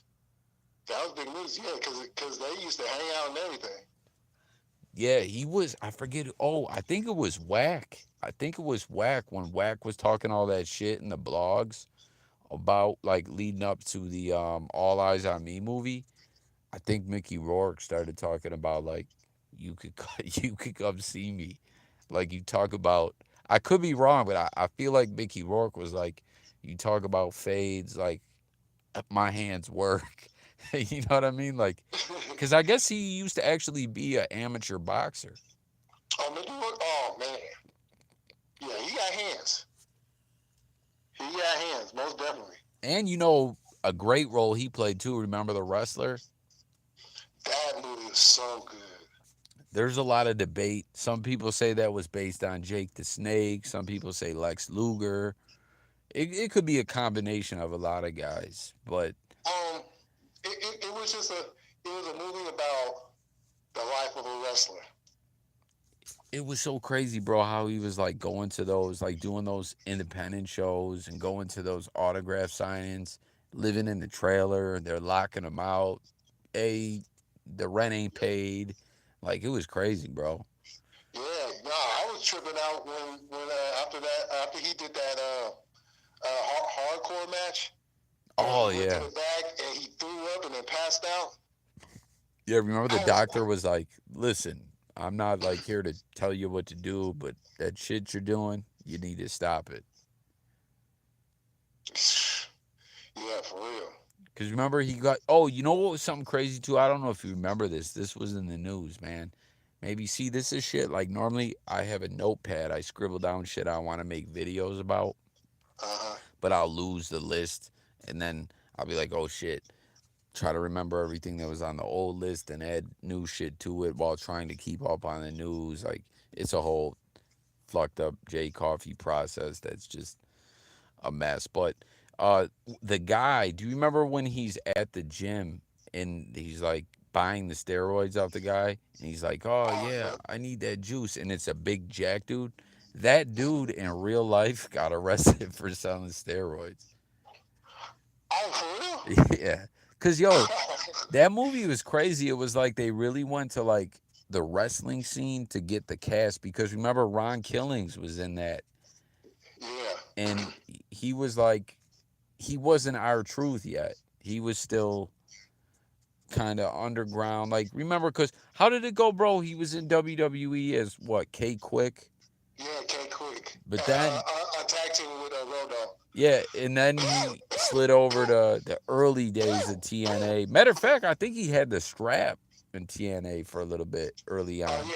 Yeah, he was a two-time NWA World Heavyweight Champion. Yeah, and then remember they had the Three Live Crew. It was him, Oh, yeah. Road Dog, and who was And the K-Dog. K Dog? Yeah, and then K Dog split off and got the LAX Latino. What was it called? The Latino Exchange. Yeah, yeah, man. Yo, Yeah, and you know what? I actually like how he did that because you know Mexicans and Puerto Ricans have had this long history where they just do not like each other. So the fact that he incorporated Puerto Ricans to be included, and I think one of the dudes is actually Cuban too. So the fact that he incorporated all of that, man, that was a good look. yo, brutalize. To be honest, we were just talking about that a little earlier. If it could be based on he was brutalized as saying, like the Savage Studios guy, what could be the motive? Why do you think he's killed? He's saying he thinks possibly he could be alive. I meant to say that, and I'm saying it now. I'm not trying to say it as a cop out. Um, could that? Nah, I don't think that guy. So the guy that I just did that I shared some of his video on earlier in this video that was saying he confirmed it by talking to dude's wife. He has a big YouTube platform. So, because I was thinking in my head like a plot twist. What if this is all BS and the dude's alive? Like basically, I'm gonna be honest. I didn't do my whole due diligence. My due diligence was by taking a big YouTuber's word as gospel. And I could be totally wrong for doing that.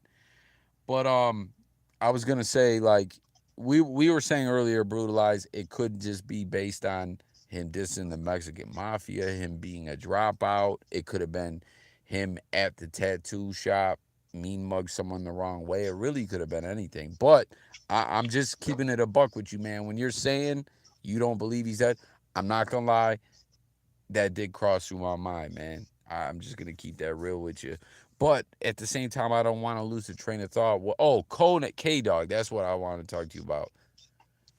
So, what you were just saying about Mexicans and Puerto Ricans not getting along. Let me tell you something, bro. I never knew until I moved to Florida. Again, I live in Buffalo, New York. Big Puerto Rican population. Mexicans is around, but not like that. But like, if Right. you're in Buffalo and you just say Latino, it means Puerto Rican. That's how, Right. like, 9 out of 10 Latinos, maybe 9.5 out of 10 Latinos in Buffalo, New York, are Puerto Rican. There's some Dominicans, a handful of Mexicans, but basically, Latino means Puerto Rican. So when I moved to Florida and saw all the Latinos, like everything from Colombian, El Salvadorian, um, Venezuelan, Hondurans, everything. And generally, to me, it seemed like they all did not really care for each other. Cubans, oh, Florida, yeah, Cubans like out the woodwork. And then I found out about how on the West Coast, that was another thing that blew my mind, that there was black and brown beef. That was crazy to me because, like, I was like, what? Like, that whole aspect of things was nuts. And that's a big thing that's been going on forever, and I just truly didn't know. But then what you're talking about with K Dog, he's actually Cuban. Yeah, I heard that. Yeah, he's a Cuban guy that grew up in Miami, and whatever like broadcast cable that they had there, they would get some Mexican wrestling on.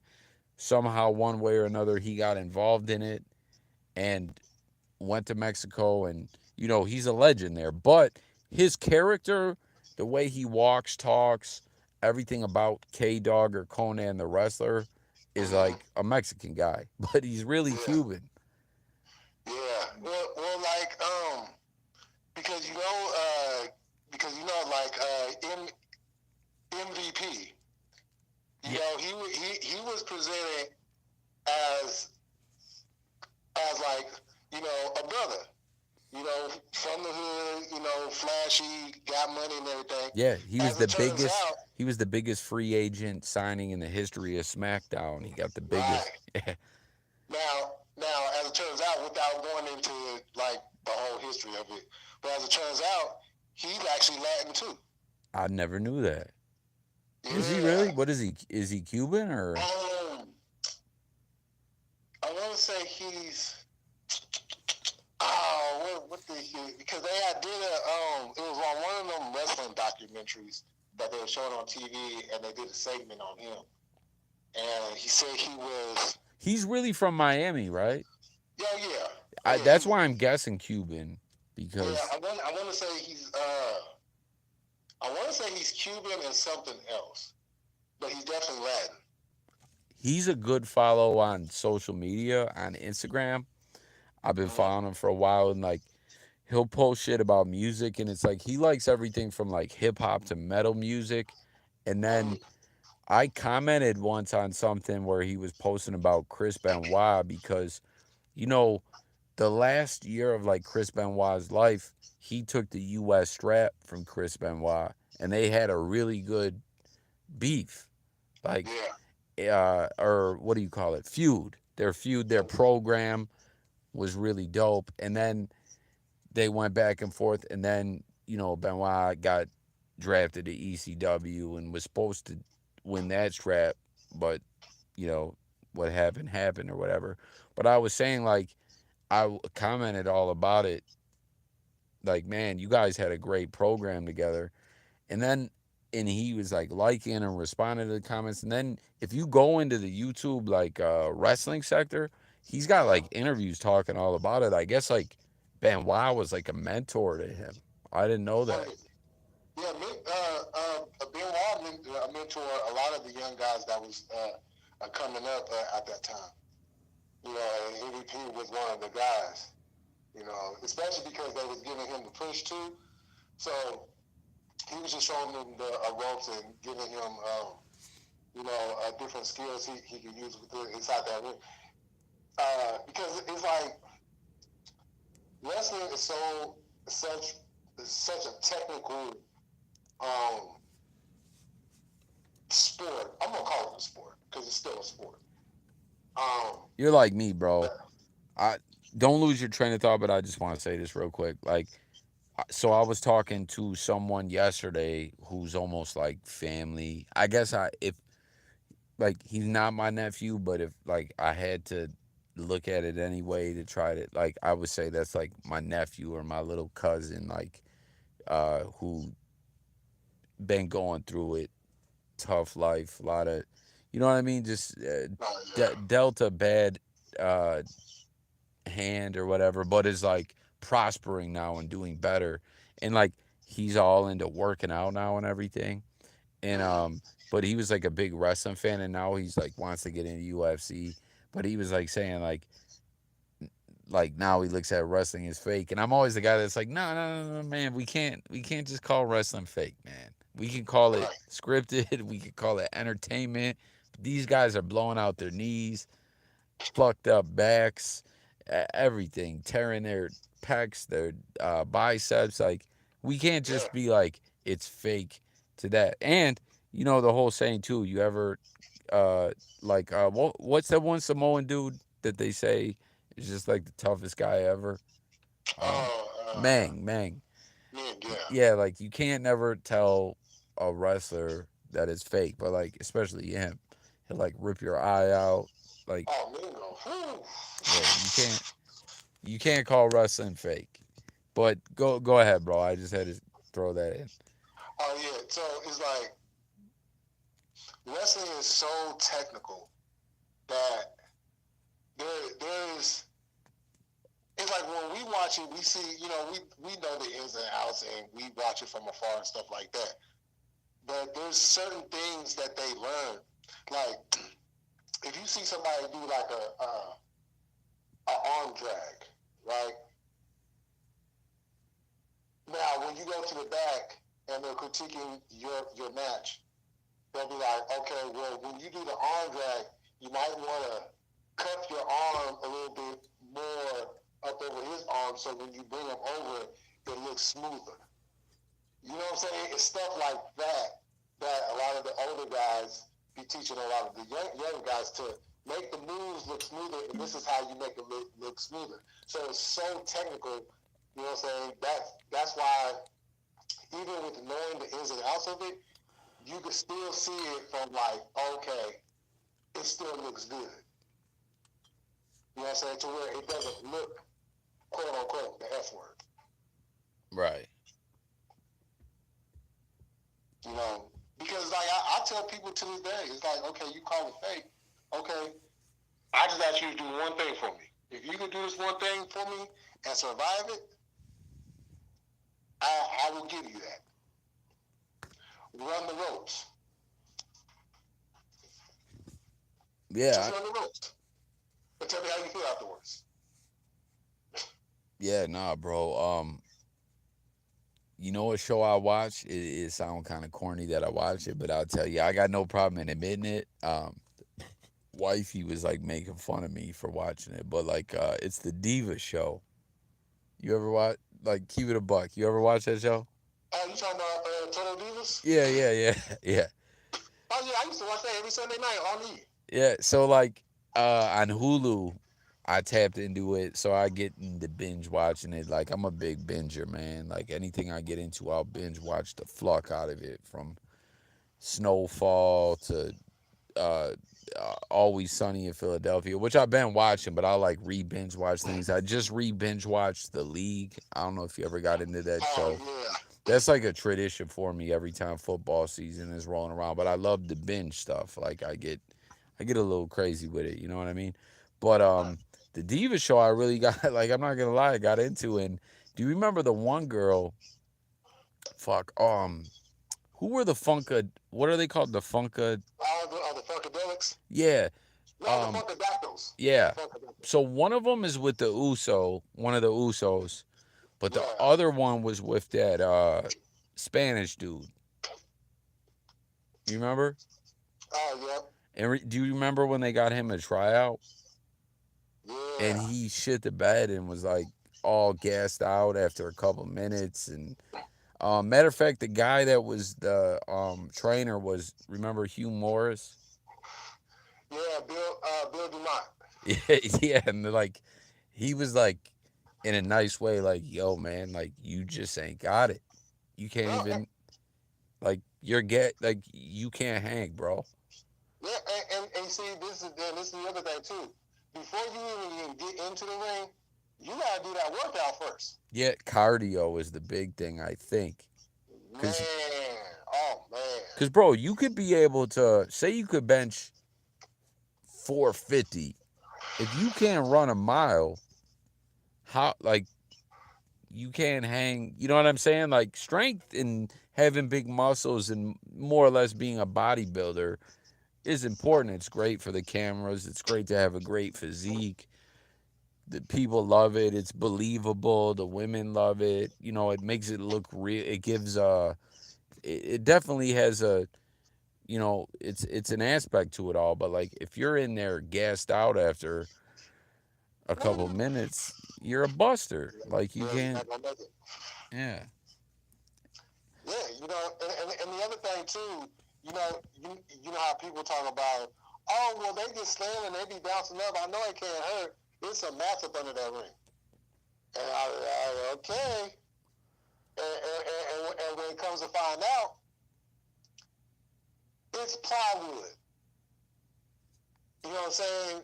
They got that hard, thick plywood connected, and then it's a mat. Yes, it is a mat, but it's that foam mat. You know Yeah, what I'm saying? It's that thin foam mat. yeah, it's pretty interesting too when you hear about like some of the dudes they talk about their training and stuff, and or like ring crew guys that set the ring up. Oh yeah, that's a lot of work too. But I wonder why all these years later they haven't maybe got a softer ring. But I mean, there's only, I guess, so soft you can make it to where it'd just be fake as hell. Just don't do the 6-sided ring. Oh yeah, that did you like that?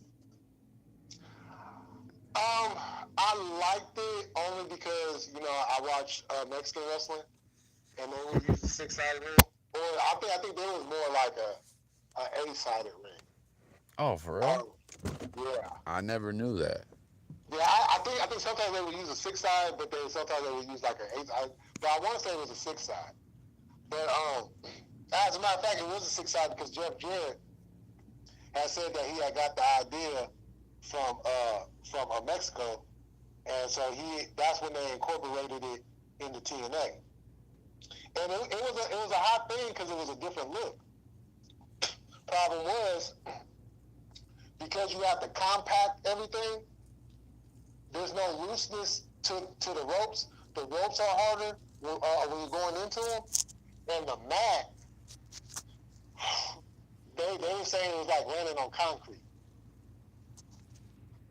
Yeah, I remember when Hogan got in TNA, that was like one of the first things he did was get rid of that six-sided ring. That was the worst thing they could have did was put Hulk Hogan in the mix. Man, I remember I had a TNA Impact video game for like PlayStation 2 where you played as Suicide. Remember that guy? And then they made him, Yeah. he started in the game and they made him a real guy. Oh, yep. And then made him take his mask off. He didn't or he did? No, he did. Hogan, they did a segment, and Hogan had him take the mask off. Who was under the mask? It was some Latino guy. But the thing about it was, that wasn't the original Suicide. Yeah, there was like a couple of them. I think the Christopher Daniels dude might have been him. He was the original Suicide. Because remember, he was Curry Man too. Mm-hmm. Yeah, they had Christopher Daniels doing all kinds of crazy shit. You know, he was supposed to be in the corporate ministry. He was supposed to be the secret guy too at one point. He would have been perfect because his gimmick was the fallen angel. So where did that gimmick come from originally? That was in. I have no idea. And then that guy too. Remember that guy? If you on the dark side of the ring, the guy that was Canyon's manager. Oh yeah. He was also in TNA too. He was like, Yeah. James Mitchell. yeah. Yeah, he was a devious son of a bitch. What, yo? How did the Canyon dude kill himself? Do you know? I think he OD'd. Do you think that's really all it was? That he was gay and just didn't want anyone to know? Um, there's probably other components, but that was probably like the biggest one because you had to fake it every second. And how long ago was that he offed himself? Really, I don't know because I didn't even realize he was dead until I seen the documentary.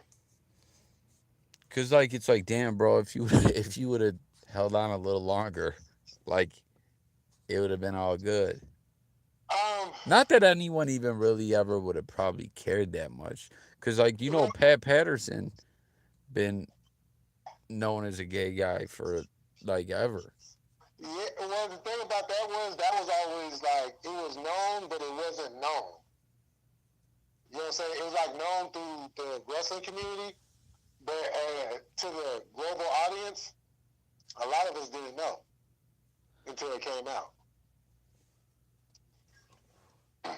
It's just crazy to me though to think that like I mean, obviously like I'm straight, so I can't really put myself in those shoes, but it just feels like to think about it and to think like, damn, like is that worth taking your own life? It just makes me wonder if there was more to it. Well, the other thing too, see, Kane was kind of in a bad position because he was in WCW, and then when WWE bought them out, he got that little push. He got like a little push, but it wasn't anything after that. He was such a great ass wrestler, but the thing about it is, and why it really would have made a difference. I mean, it would have made a difference, but this is the hypocrisy about that time. The character Goldust. Oh yeah, man, he was like gay and he was huge, man. People loved Goldust. Yeah, and see, the thing about it is, And Weston Rhodes he's not actually gay, but he played a gay character. He was literally kissing guys on the lips. yeah, dude, my favorite wrestler of all time, I've said it before, is Ahmed Johnson. So like He was off. that was the whole, you know, that was their whole little feud. He gave him mouth to mouth and You know, I remember. yo, you remember they called it back then? They called it androgynous. I don't even know what the fuck that means. Me either. Yeah, but I do remember that. But you remember WrestleMania 12? What the Hollywood Backlot Brawl? Yes. And you remember? It was supposed to be him and Razor, but then it didn't end up him and Piper. Yeah. Yep. And it was funny because they did the whole OJ thing. Oh, with the Bronco, right? Yeah. And that was a shoot too. That was a shoot fight. If you notice, like Piper was really hitting him, and he was really hitting Piper. And then you remember towards the end of the match, when they came back to the arena, you remember when Piper had took off his outfit, how that fool was wearing lingerie? Say that again. I'm sorry, bro. I started driving and I got a wind blowing in. My bad. You said towards the end, Piper, what happened? When Piper had took off Goldust's uniform, and he was wearing lingerie.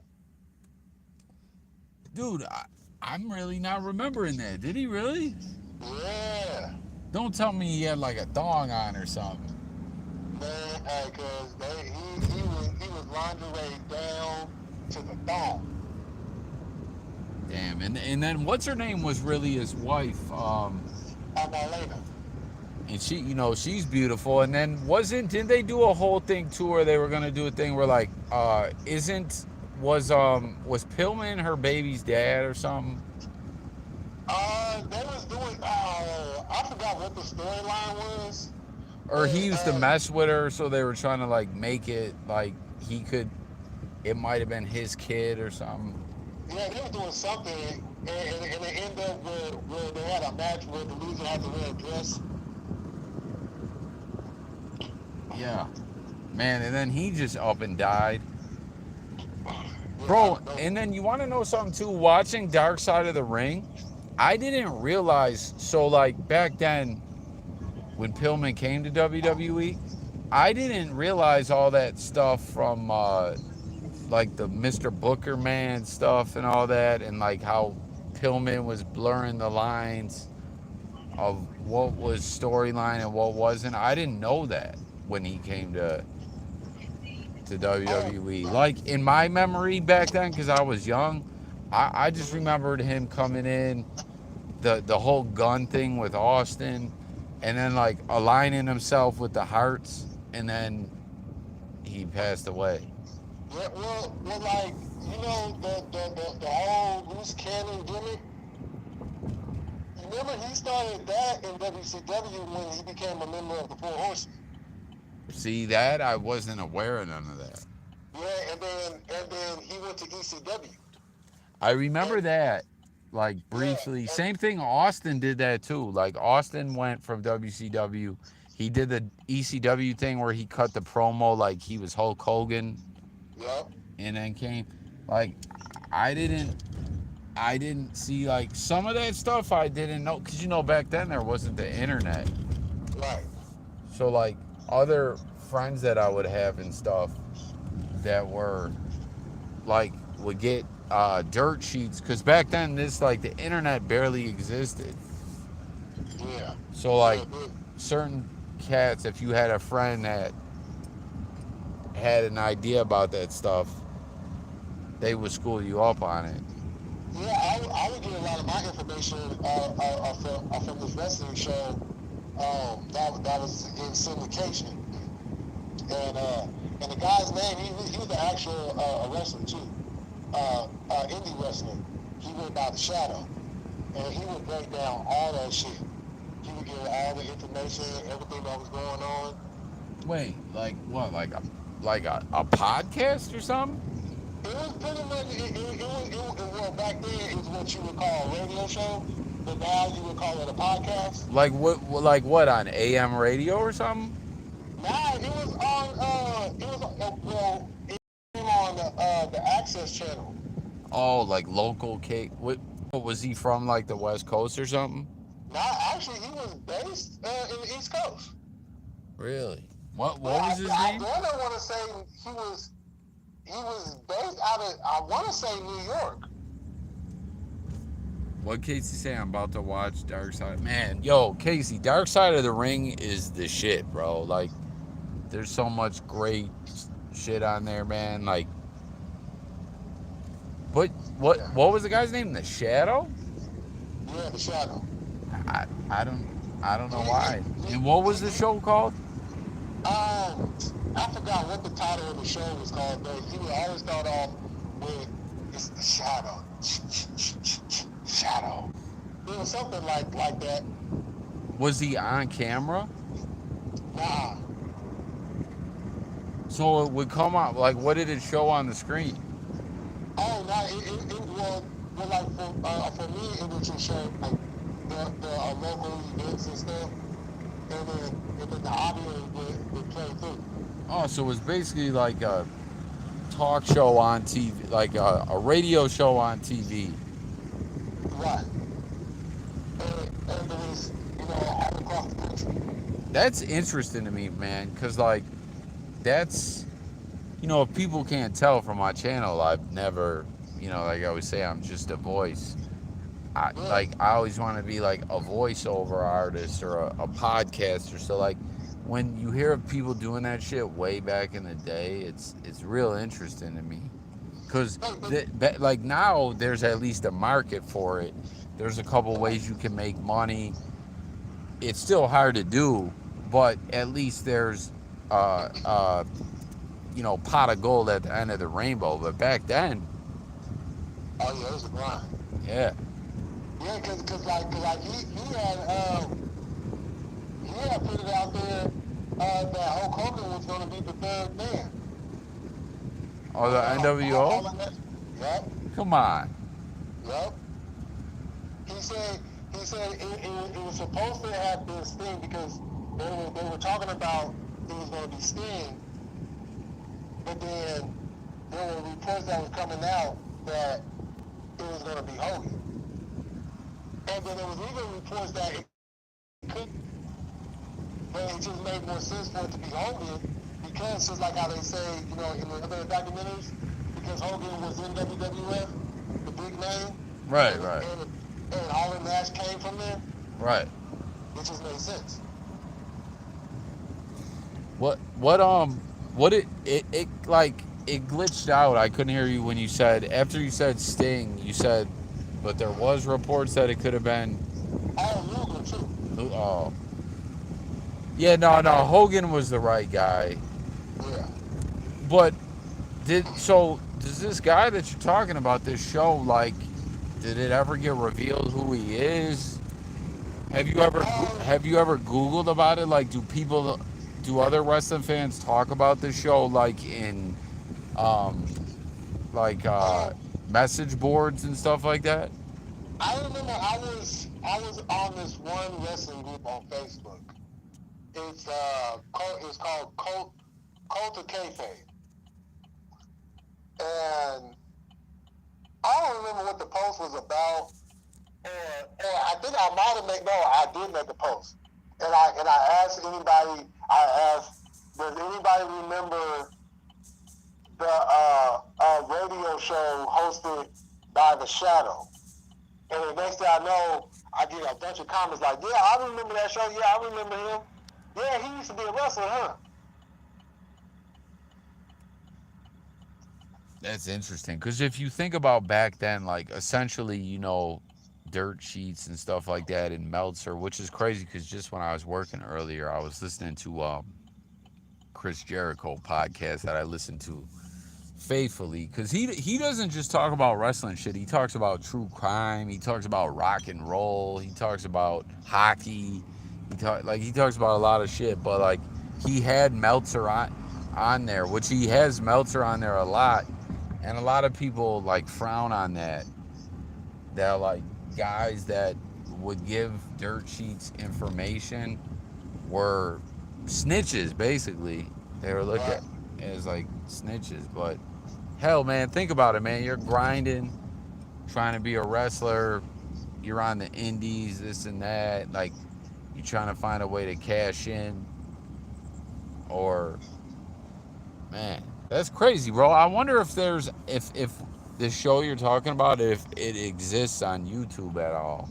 Like anyone, because like there's channels that have all the old Shotgun Saturday Night Oh yeah, shit, everything. So maybe it's out there. I gotta go find this. I've never heard of this. yeah, What yeah. year? Oh, well, now I'm saying what year. Obviously, if late Well, '90s. what his show came out. It was well, I came across it like uh like May of '95, and I used to listen to his show all the way up until '97, and then they cut his show off. Man, I always wondered how does that local access cable work? Because I think people actually paid to be on that. Yeah, That's crazy, right? Think about that. Then nowadays, anyone can get on YouTube or anyone can make a podcast, but it's like, can you get the audience where back in the day, like, remember Wayne's World, the movie? They were paying. That was local cable. yeah, Party time excellent, you know? yeah. That's the movie right there. They just wanted to get an audience. Like, it's so different how, like, don't get me wrong, I talk shit about YouTube all the time because, like, they seem to just fuck me over all the time. Not that I think I should be huge or anything like that, but it just don't make sense to me the way my shit seems to struggle at times, like the way it does when I, crossed the threshold and had good views and had interaction, and then it'll just like die off, and people pop up later like, oh damn, bro, like yo, I used to watch you and I didn't see you for a long time. You remember me? Yeah. Hey, BK, what's good, man? Frankie Bands, I'm surviving the YouTube. Just check. Hey, man, I'm glad for you to pop in. Frankie Bands, this is Frank Goes Hard, right? If I'm pretty Yeah, sure. this is Frankie. This is Frankie. Dallas? Yeah, that's him. He was a guy uh that one thing you were telling me about earlier about the Wicked Mouse team, which Uh-huh. I want to tap into that. What you actually tell me about that may be video worthy. I didn't even get to like check into what you're talking about, but like Frank was a guy that um was fucking with him, and then when it came out, he said, "I'm not fucking with you." Like you're a Yeah. pedophile. I don't do that. We're not. Like we were cool, now we're not cool. And then Miles tried to, say all this dumb shit and whatever, but it's like, nah, bro, you're a sex offender pedophile, and he's Right. not gonna co-sign that. Right. How are you the more honorable man in that picture? But that's what happens so often with sex offenders and weirdos. They're called manipulators. Often when they violate people, I don't even like to say it, inform those words out of my mouth, but oftentimes it's kids and they do it by sick forms of manipulation. Yep. And they try to run that bullshit game on adults too. And bottom line, like, no one's fucking with that. You're a weirdo, burn in hell, you know? Yeah, burn slowly, die Yeah. slowly. Feel all that. Yeah. Feel all the pain as you Yeah. exit this form of life. And then in the afterlife, Hey, burn hey, slow. but can we can we put the Cowboys and put an RIP before the season starts? Hey, listen, as a Bills fan, as much as I'm like, fuck the Cowboys on a rivalry level, in reality, Yeah. though, do they got a shot? Like, is Dak back 100%? Oh yeah, How are they looking? yeah. Oh, did Everybody, they? You guys ended their. Isn't yeah. that? You know what's funny? You know what's funny? I didn't even tell you this. So so so that day that we played the Cowboys, Yeah. Frankie had went live, right? And I had went on his live because you remember I was sick at that time, right? So I went on his live, and I want to say he was outside of the stadium because they had like stuff going on outside of the stadium. You could watch the game and stuff. Um, and he was there live, and I went over there and tapped in, and yeah, that was a good one because they was losing. Yeah, because your guys, You see, I put Debo. that last game almost became like like a playoff game for both of you guys, right? Because you guys made it in as a wild card. Yep. Yeah. What did he say? BK said, "I'm sorry, but the Niners suck. Bills suck, and the fucking bro. How you gonna say the Bills suck, bro? Come Yeah. on." Yeah. How you gonna say the? Wait. But I'm not First of mad all, at you, bro. I'm glad you're in here talking with me. But come on, bro. Hold on. BK can't even say anything to me because last time I remember, we went into Cincinnati and we beat the Bengals. And that seems to be a reoccurring thing with us too, because we like to beat y'all in Super Bowls, and we like to beat y'all in regular season. Man, it was supposed to be Bills, Bengals in that AFC title game. But hey, I'm glad you guys beat the Chiefs. Period. Regardless of whatever, I'm glad you sent Mahomes home packing. I'm just saying, Bills Niners Super Bowl coffee. I'm telling you, it's going to happen because people got y'all going, and people have us going.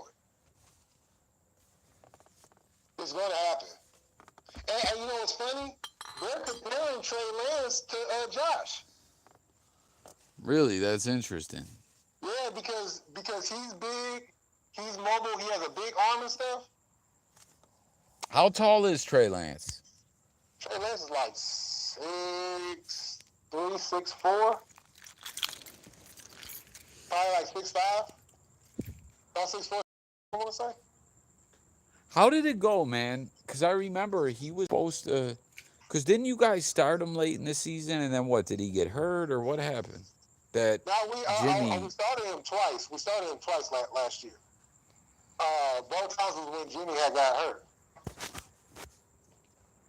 But you know, it was up and down at first. But you know, like I tell you, as the game went on, that's when he got better. So it's just a matter of reps with him. He has all the talent in the world. He just has to get the reps, and that's what he's getting. Now, what's the deal now currently in the Niners world? Because I remember you were, and a lot of Niners fans were thinking Jimmy would not be on the roster no more, but he's still like, is he still QB1 right now? He's not QB anything. He's just there. Do you guys? Who else do you guys got? We got, see, it's Lance, Suffield, and Hurdy. I mean, are they gonna Well, cut him? You Hurdy. think, or I will. Well, if he doesn't get traded by the time the season starts, they're going to cut him. But he could end up getting traded to Cleveland here shortly, especially since it went down with Deshaun the way it did. say that again, bro? He might end up going here to Cleveland here soon because went down with Deshaun. Yeah, yo, I was gonna make a video on that. Now they're talking about it. It's an 11-game suspension. Didn't they originally say it was like 3 or 4?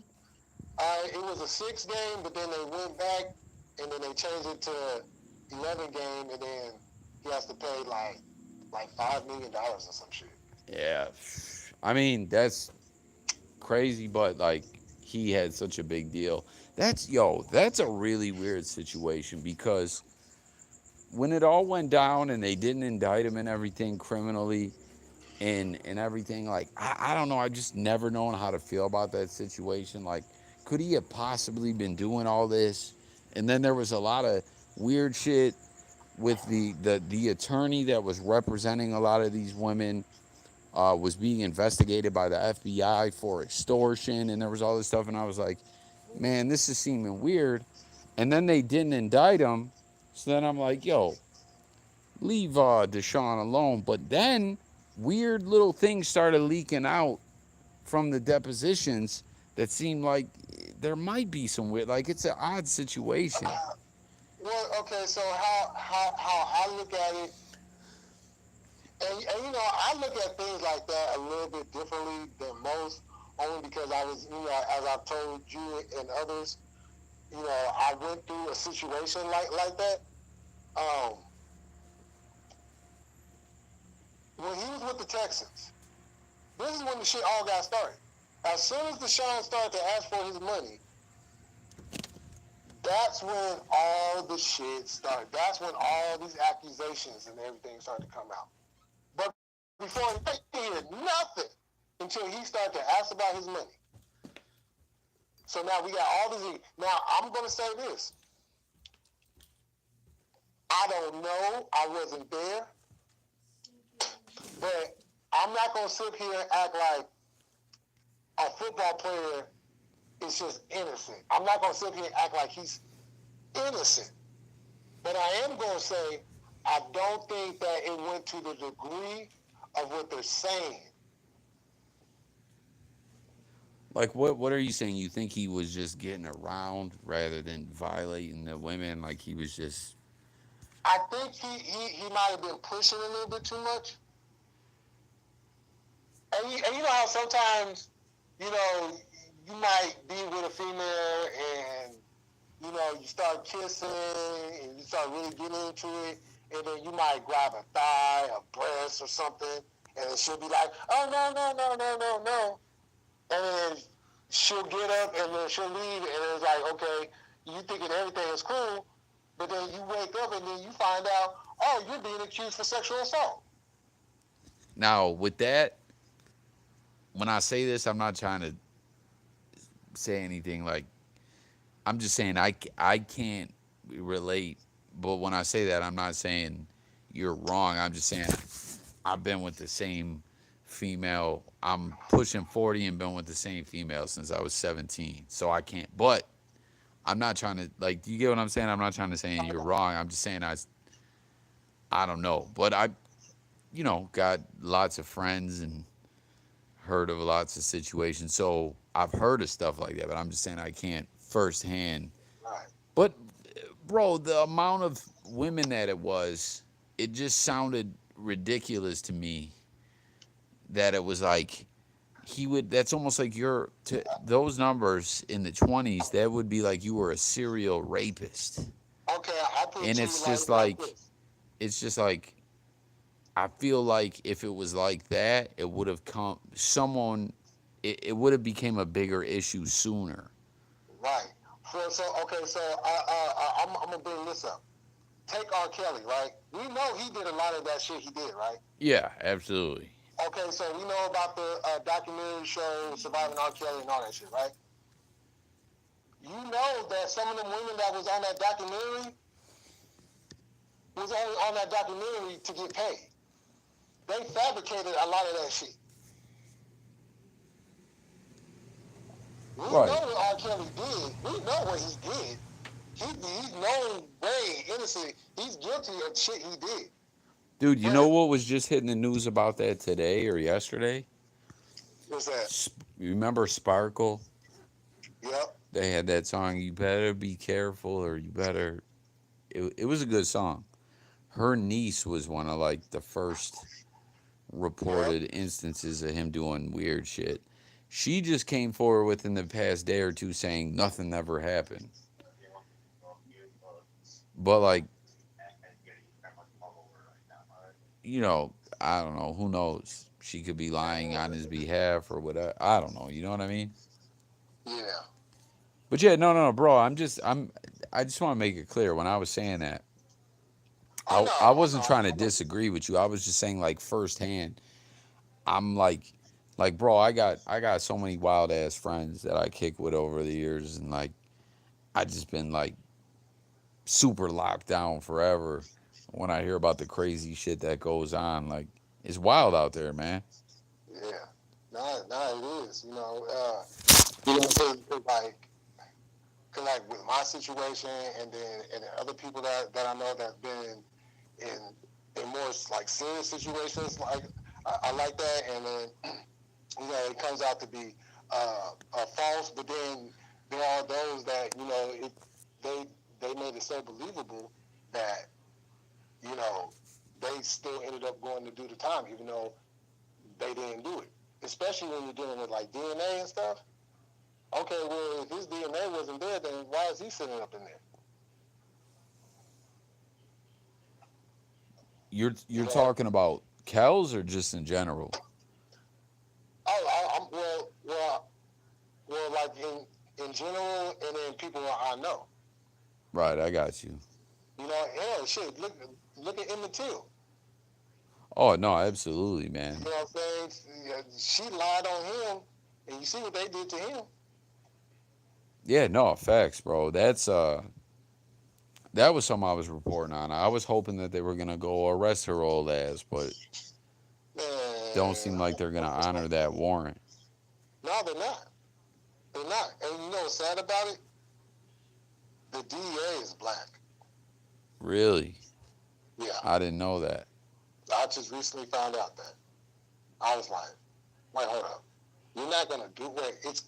She admitted that she lied. See, And what just needs to because, happen is the FBI needs to just step in and say, hey, we can supersede all this with like jurisdictions and shit. Cause I think, uh, matter of fact, man, I'm glad you reminded me of that because I made a video on that. And Black Bigelow made a video where he went, like, he did a whole video where he went to like the store, he went to the river, he went, you know what I mean? Like when he was, where Mississippi, right? Am I not mistaken? yeah, Mississippi, right? yeah. And he did like he went to all the locations and did a video, and I was gonna play it on like a live like this and break it all down. So I'm glad you reminded me of that because I still would like to do that. And I think he actually went to the woman's home, if I'm not mistaken. He commented on my video when I made a video about it, and he was like, "Yo, I went to that bitch's house," and I was like, "Oh shit." I didn't know that. I guess she lives in North Carolina, I think he said. Yeah, she's staying with her son now. See, the feds, if the feds would get involved, that expedites a lot of shit when it comes to jurisdiction and stuff like that and the local politics with the DA. Like, like, boom, the feds step in and they should. It's like no one should feel bad for this woman that she's elderly. It's like you lied on you had a young man tortured and murdered in a time where you know, the country was like, because this is the Jim Crow era, where Mm-hmm. people know that, for one, this is not even legal anymore to with the segregation and things like that. Like it's illegal.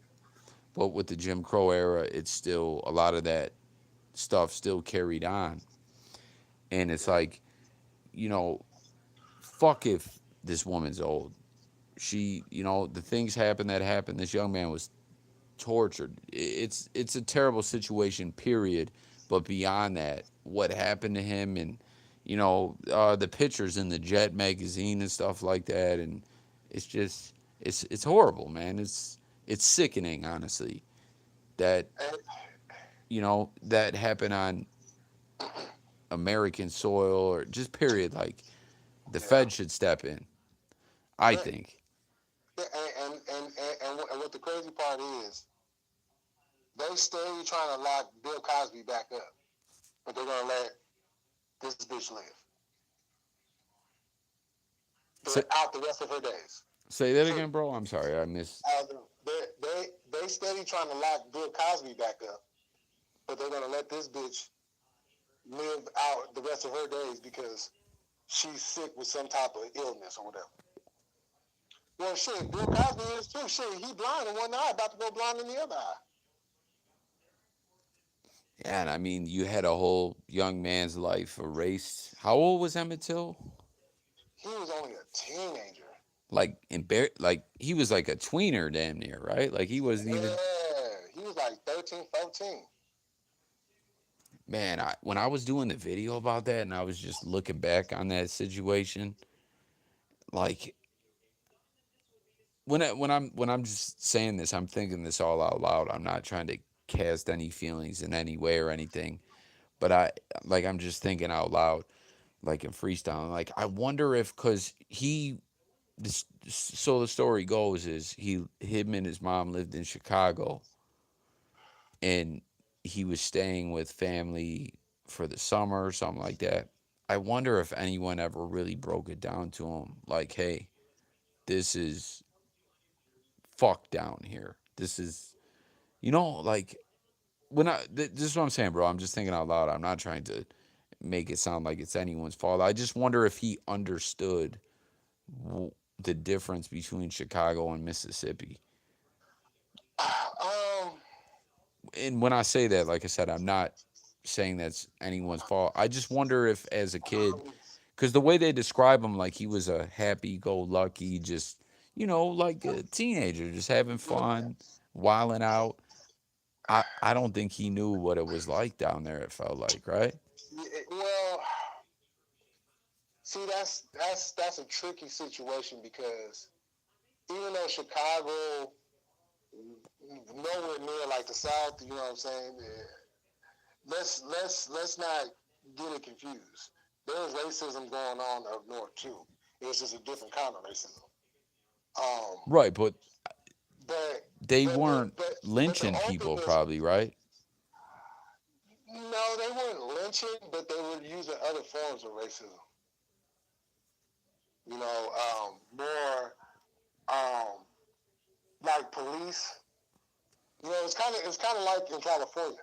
It wasn't like lynching going on out here. It was more like we're going to use the police.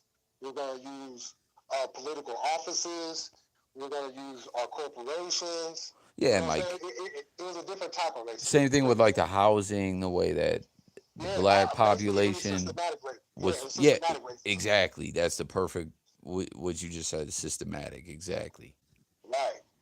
So the openness was more there. So going down south, I could see the naiveness in it because he probably didn't realize, but at the same time, it wasn't like it was in a bubble and nobody knew what was going on down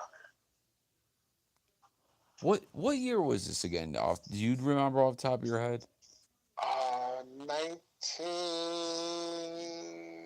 I want to say it was in the 30s.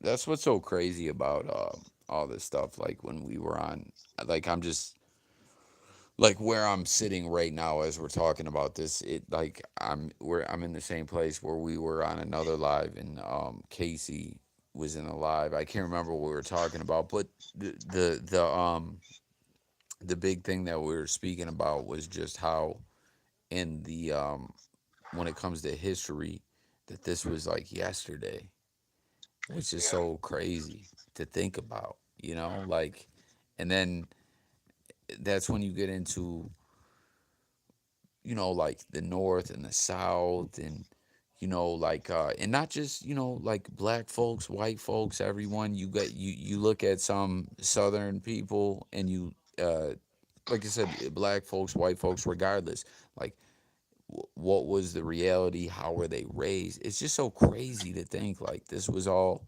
really yesterday, like a hiccup ago. It's insane.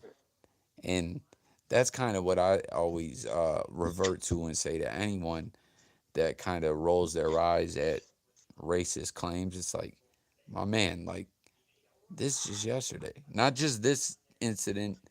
I don't even want to just say incident, tragedy, horrific. Like, you could almost compare that single situation to almost like the way someone was treated in the Holocaust or something, like pure torture, disregard for humanity, for someone to be treated Yeah. like that, and for that to happen out in American society, in the free world, for someone to be abducted right out of their house. Like, you ever Yeah. see Tales from the Hood 2? Yep. Do you remember? They have a Emmett Till Yep.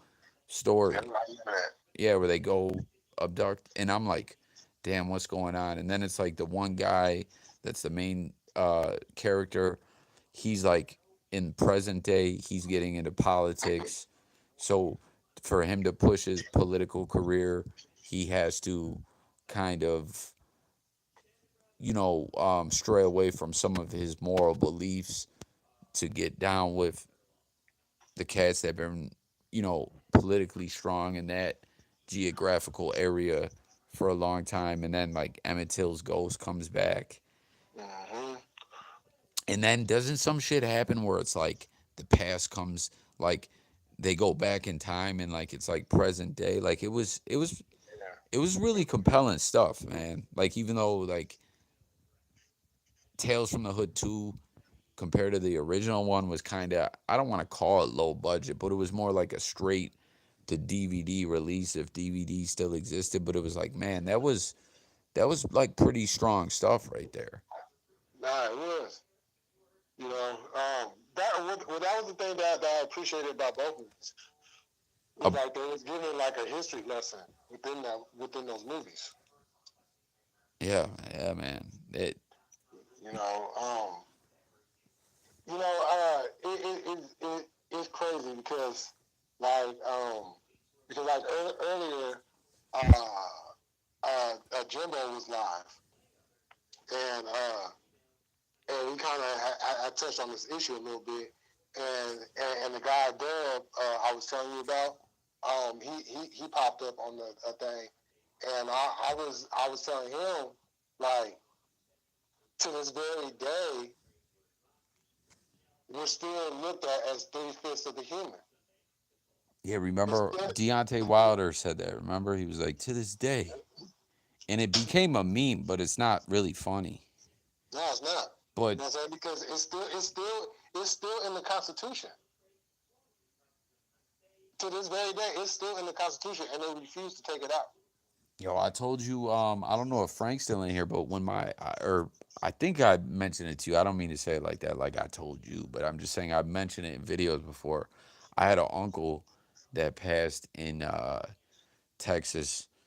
He went off to Texas like many years ago. He was all fucked up, and you might have heard me tell the story before. Like, he beat prison, he beat hepatitis, he beat alcoholism, he beat drug addiction, and died of lung cancer. I don't know if you ever, if that sounds familiar, like you heard me tell the story, but I've mentioned him a couple times, but it's not even the point. The point is he lived in like the Houston area, suburban Houston, Shout and out when to Houston. he died, and they were making arrangements for like his funeral and stuff like that, they were like, "Is he black?" And they were like, "What? Like what? Like what do you mean?" And they were like, "Because it was a Sunday, the day that he was said to be buried." And in Texas, I don't know if this still is law, but in what year would that have been? Like 2016 or 17, somewhere in there, 15, 16, 17. At that current time in that county or whatever it was, there was an ordinance that a black man cannot be buried on a Sunday. Yeah, That's crazy, bro. yeah. I've heard about that. And it's like when all that happened after George Floyd was murdered, I know they signed some bills and stuff like that, but there should just be. See, that's what was so fucked up with the law, where everything has to be so intricate and precise. They should have just been able to push something like retroactively that just covers everything, that say, hey, anything that is discriminatory in a legal way or an ordinance way should be null and void and not allowed, because this is the 20 whatever, what is it still the 21st 22nd, whatever it is, century. It's 21st. Yeah, like like another, I'm bugging, I'm half buzzed too, if you can't tell, but like that, come on, like where we are in this current state and time, and like damn, we done had a black president. Does Mm-hmm. it really need to be like signed into order that like a black man can be buried on a Sunday? Like, are you kidding me? But see, I mean, this is what frustrates me about people, because they clearly, blatantly show you. So we have Barack Obama, two-term president, right? Right. Now, in the middle of all that, the Republicans took back control of Congress. They started fucking up a whole lot of what Obama wanted to do, right? But then what they do is, here they go pushing Donald Trump. Now, I'll say this. Donald Trump did a lot of good shit. I give him that. The problem was he kept ignoring the racism that kept going on in the streets. He would not hold the police that was out here killing us and holding them accountable. You know what I'm saying? So they're clearly showing you we didn't want a black man as the president. But it was like he got in at the right time. Because that was like the beginning of the quote unquote woke/Black Lives Matter movement. So they pushed the issue. And it also helped the fact that George Bush fucked everything up. Yo, I think I said this before too, and I don't want to get you off, so like don't lose your train of thought. But someone always point out, what's so crazy? Before Obama won the election, remember that My President's Black song? Oh yeah. That came out before he won, and I was always like, damn, like, and they released it before too, so I was always like, damn, how did they know he was gonna win? And then that's when that whole, because there's a lot of conspiracies and stuff like that where people believe this is all games, and the Bilderberg group and the G5 summit, and this is all planned, and conquer and divide, and or divide and conquer, I'm sorry, you know what I mean, like Oh yeah. BKBK said Wilder's still one of the best heavyweight boxers alive. Tyson is just different. Jay, bro, you missed my face reveal earlier. LOL. Sorry about your uncle, man. Uh, what did was Kenneth on Jimbo's live and showed his face? Oh yeah. Oh, okay. Damn, I might have to tap into that. I feel bad I missed Jimbo's live, man. I always try to support Jimbo because he supports me. But as you guys can see, I normally drop 3, 4, or 5 videos a day. I barely even make a video, so I ain't been on live. But my bad, bro. I didn't want to make you lose your train of thought. Yo, Oh no. I know you follow politics though. Did you like what Obama was doing? Because a lot of people are very critical of him too. Like that they feel he wasn't the best president. I and you know me, bro. When it comes to politics, I'm not even gonna even begin to pretend like I know shit. Right. No, it's all good. Now, to me, he did not do anything for the black community. Now, he did some good things. I'm not gonna say he didn't do anything good. He did do some good things, but he pushed one agenda and then pushed the other agenda. You know, so in my eyes, Obama was not a good president. Yeah, I've heard exactly what you said. That's exactly what I was talking about. Like a lot of people were not happy with Obama. You They know, felt very disappointed. he he he he paid more attention to the celebrities than he did the actual people. Yo, that's exactly what my wifey always says too. She always is saying like, cause you know he was doing like late night circuit, doing interviews, and he was doing his NCAA brackets, and you know what I Yeah, mean. Like Obama was very much a celebrity. yeah, and you know, it's nothing wrong with that. But when you ignore what the people are saying, that's a problem.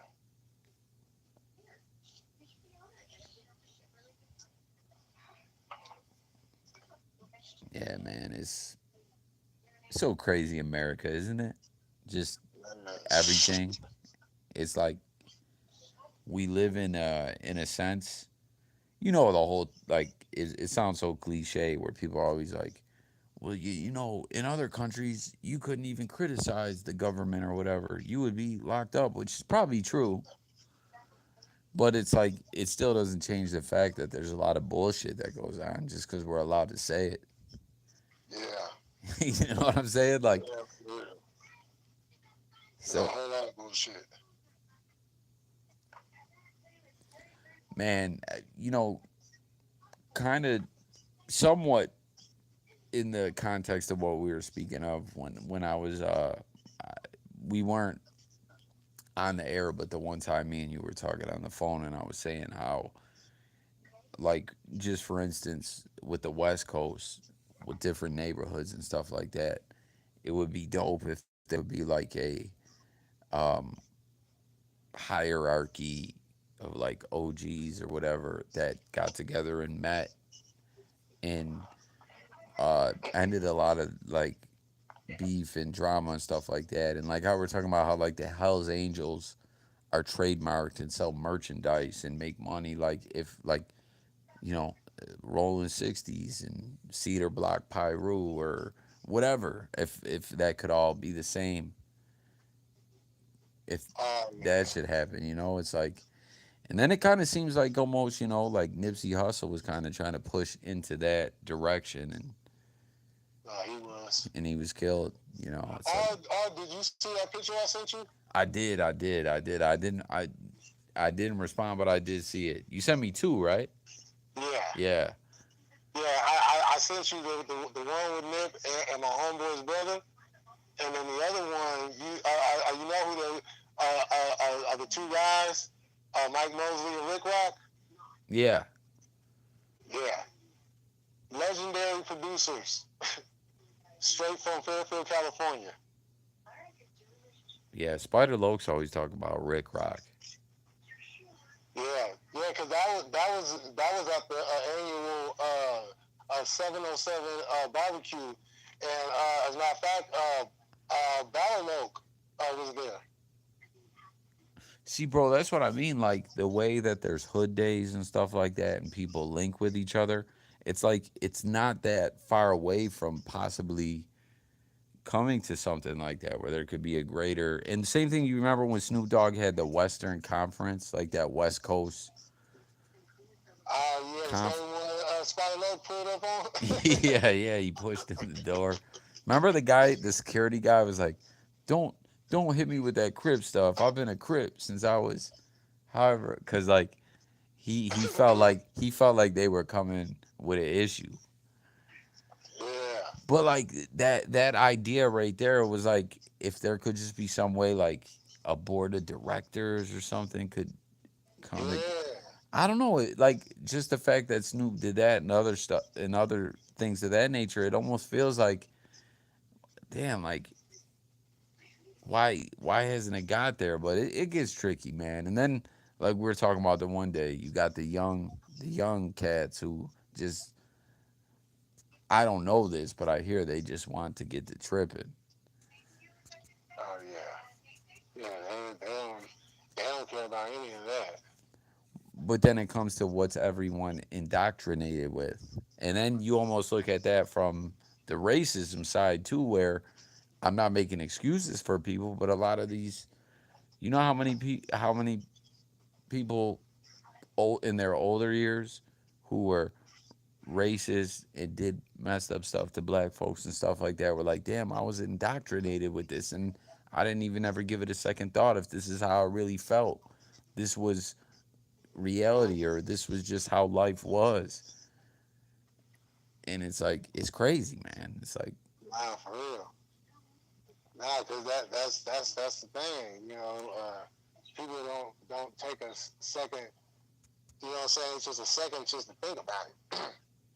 They just go along for the get along. yeah, there's this old song. Do you remember Linda Ellerby? She used to do Nick News, Nickelodeon Oh News. yeah, I remember.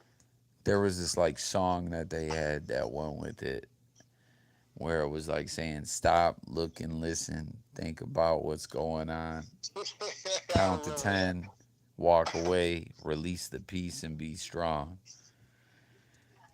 And it's like there's been a lot of people who always have tried to, not even just speaking of racism, just in many ways have tried to push people to think about what they're doing.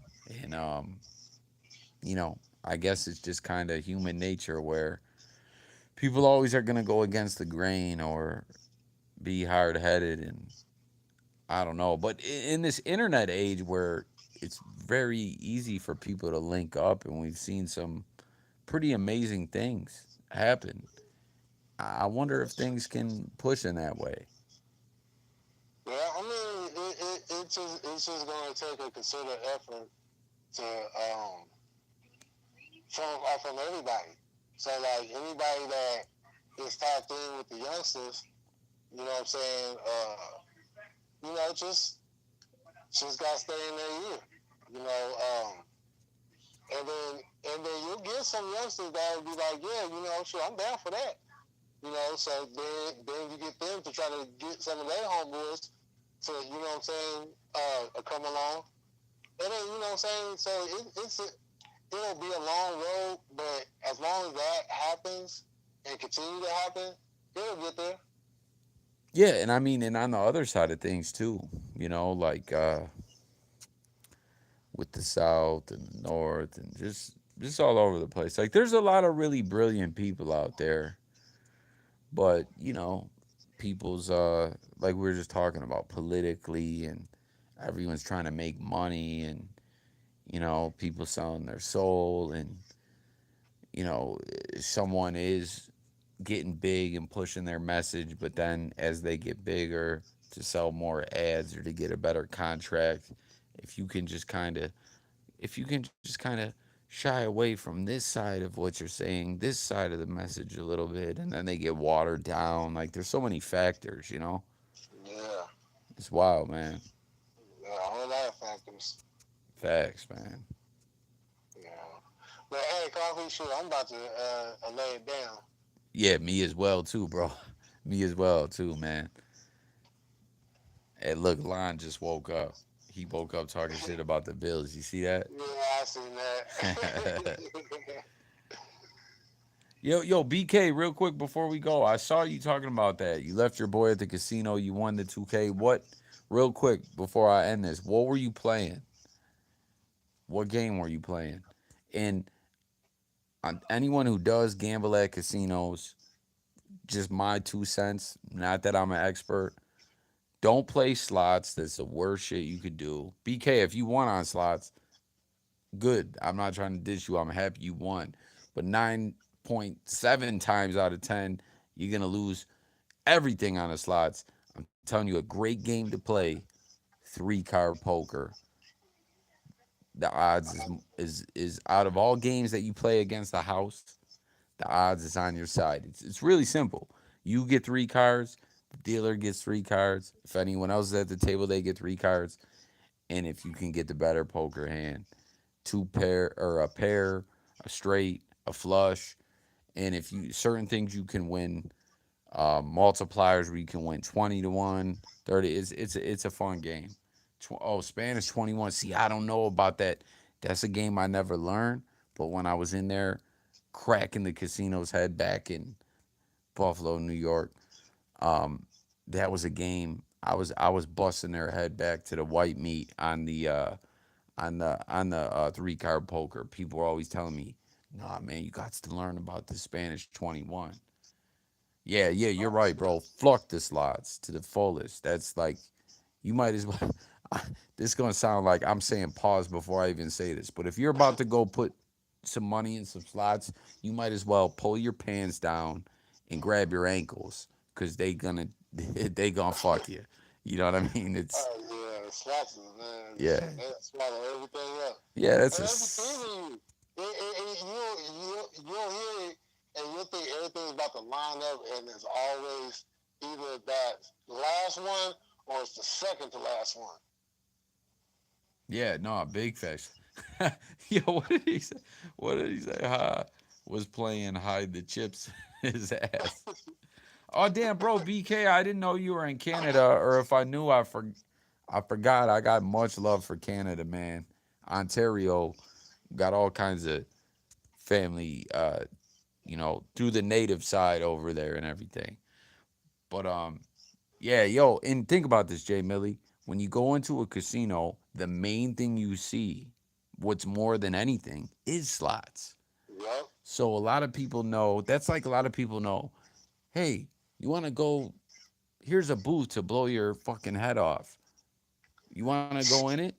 You could. There's a 1 in a million chance you won't die and you'll be rich, but otherwise, like, and everyone just goes into the booth. That's almost like it's like wild. But that's another thing I want to do on the channel too. Lon was killing it with the sports bet, doing the parlays and such. I want to play some tickets this year. I wanted to get the fantasy football thing going, but we're getting too close. I don't know if we're gonna get there if we got a good solid 8 Well, people. a new age was talking about it. Who was? A new age club. Okay.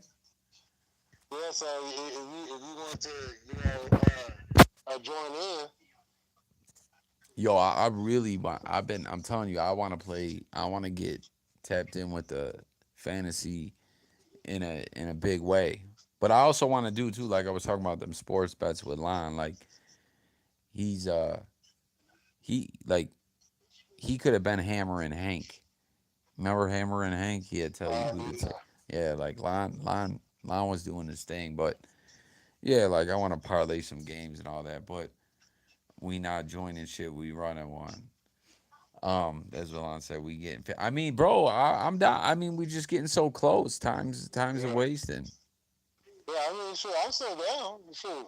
But I just not feeling good. Like my time for like I've been so not even engaged in the blogosphere. My life been so crazy. But no, I'm down. I'm with it, man. One way or another. We'll have to like tap in the group chat and figure it out. But yeah, man, I don't want to keep you up no more. I know you got to get that rest. I got to get it myself. But I ain't gonna lie to y'all. I might walk over to the store and get one more beer. I'm wilding like that. You know what I'm saying? but but yeah, let me end this thing, man. Big love and shout out to everyone who tapped in. Jay Millie, thanks for calling in, man. I had a great time talking with you as always. For sure. All right, y'all. Stay tuned. Fluck with coffee. I'm up out here, guys. Peace. Peace.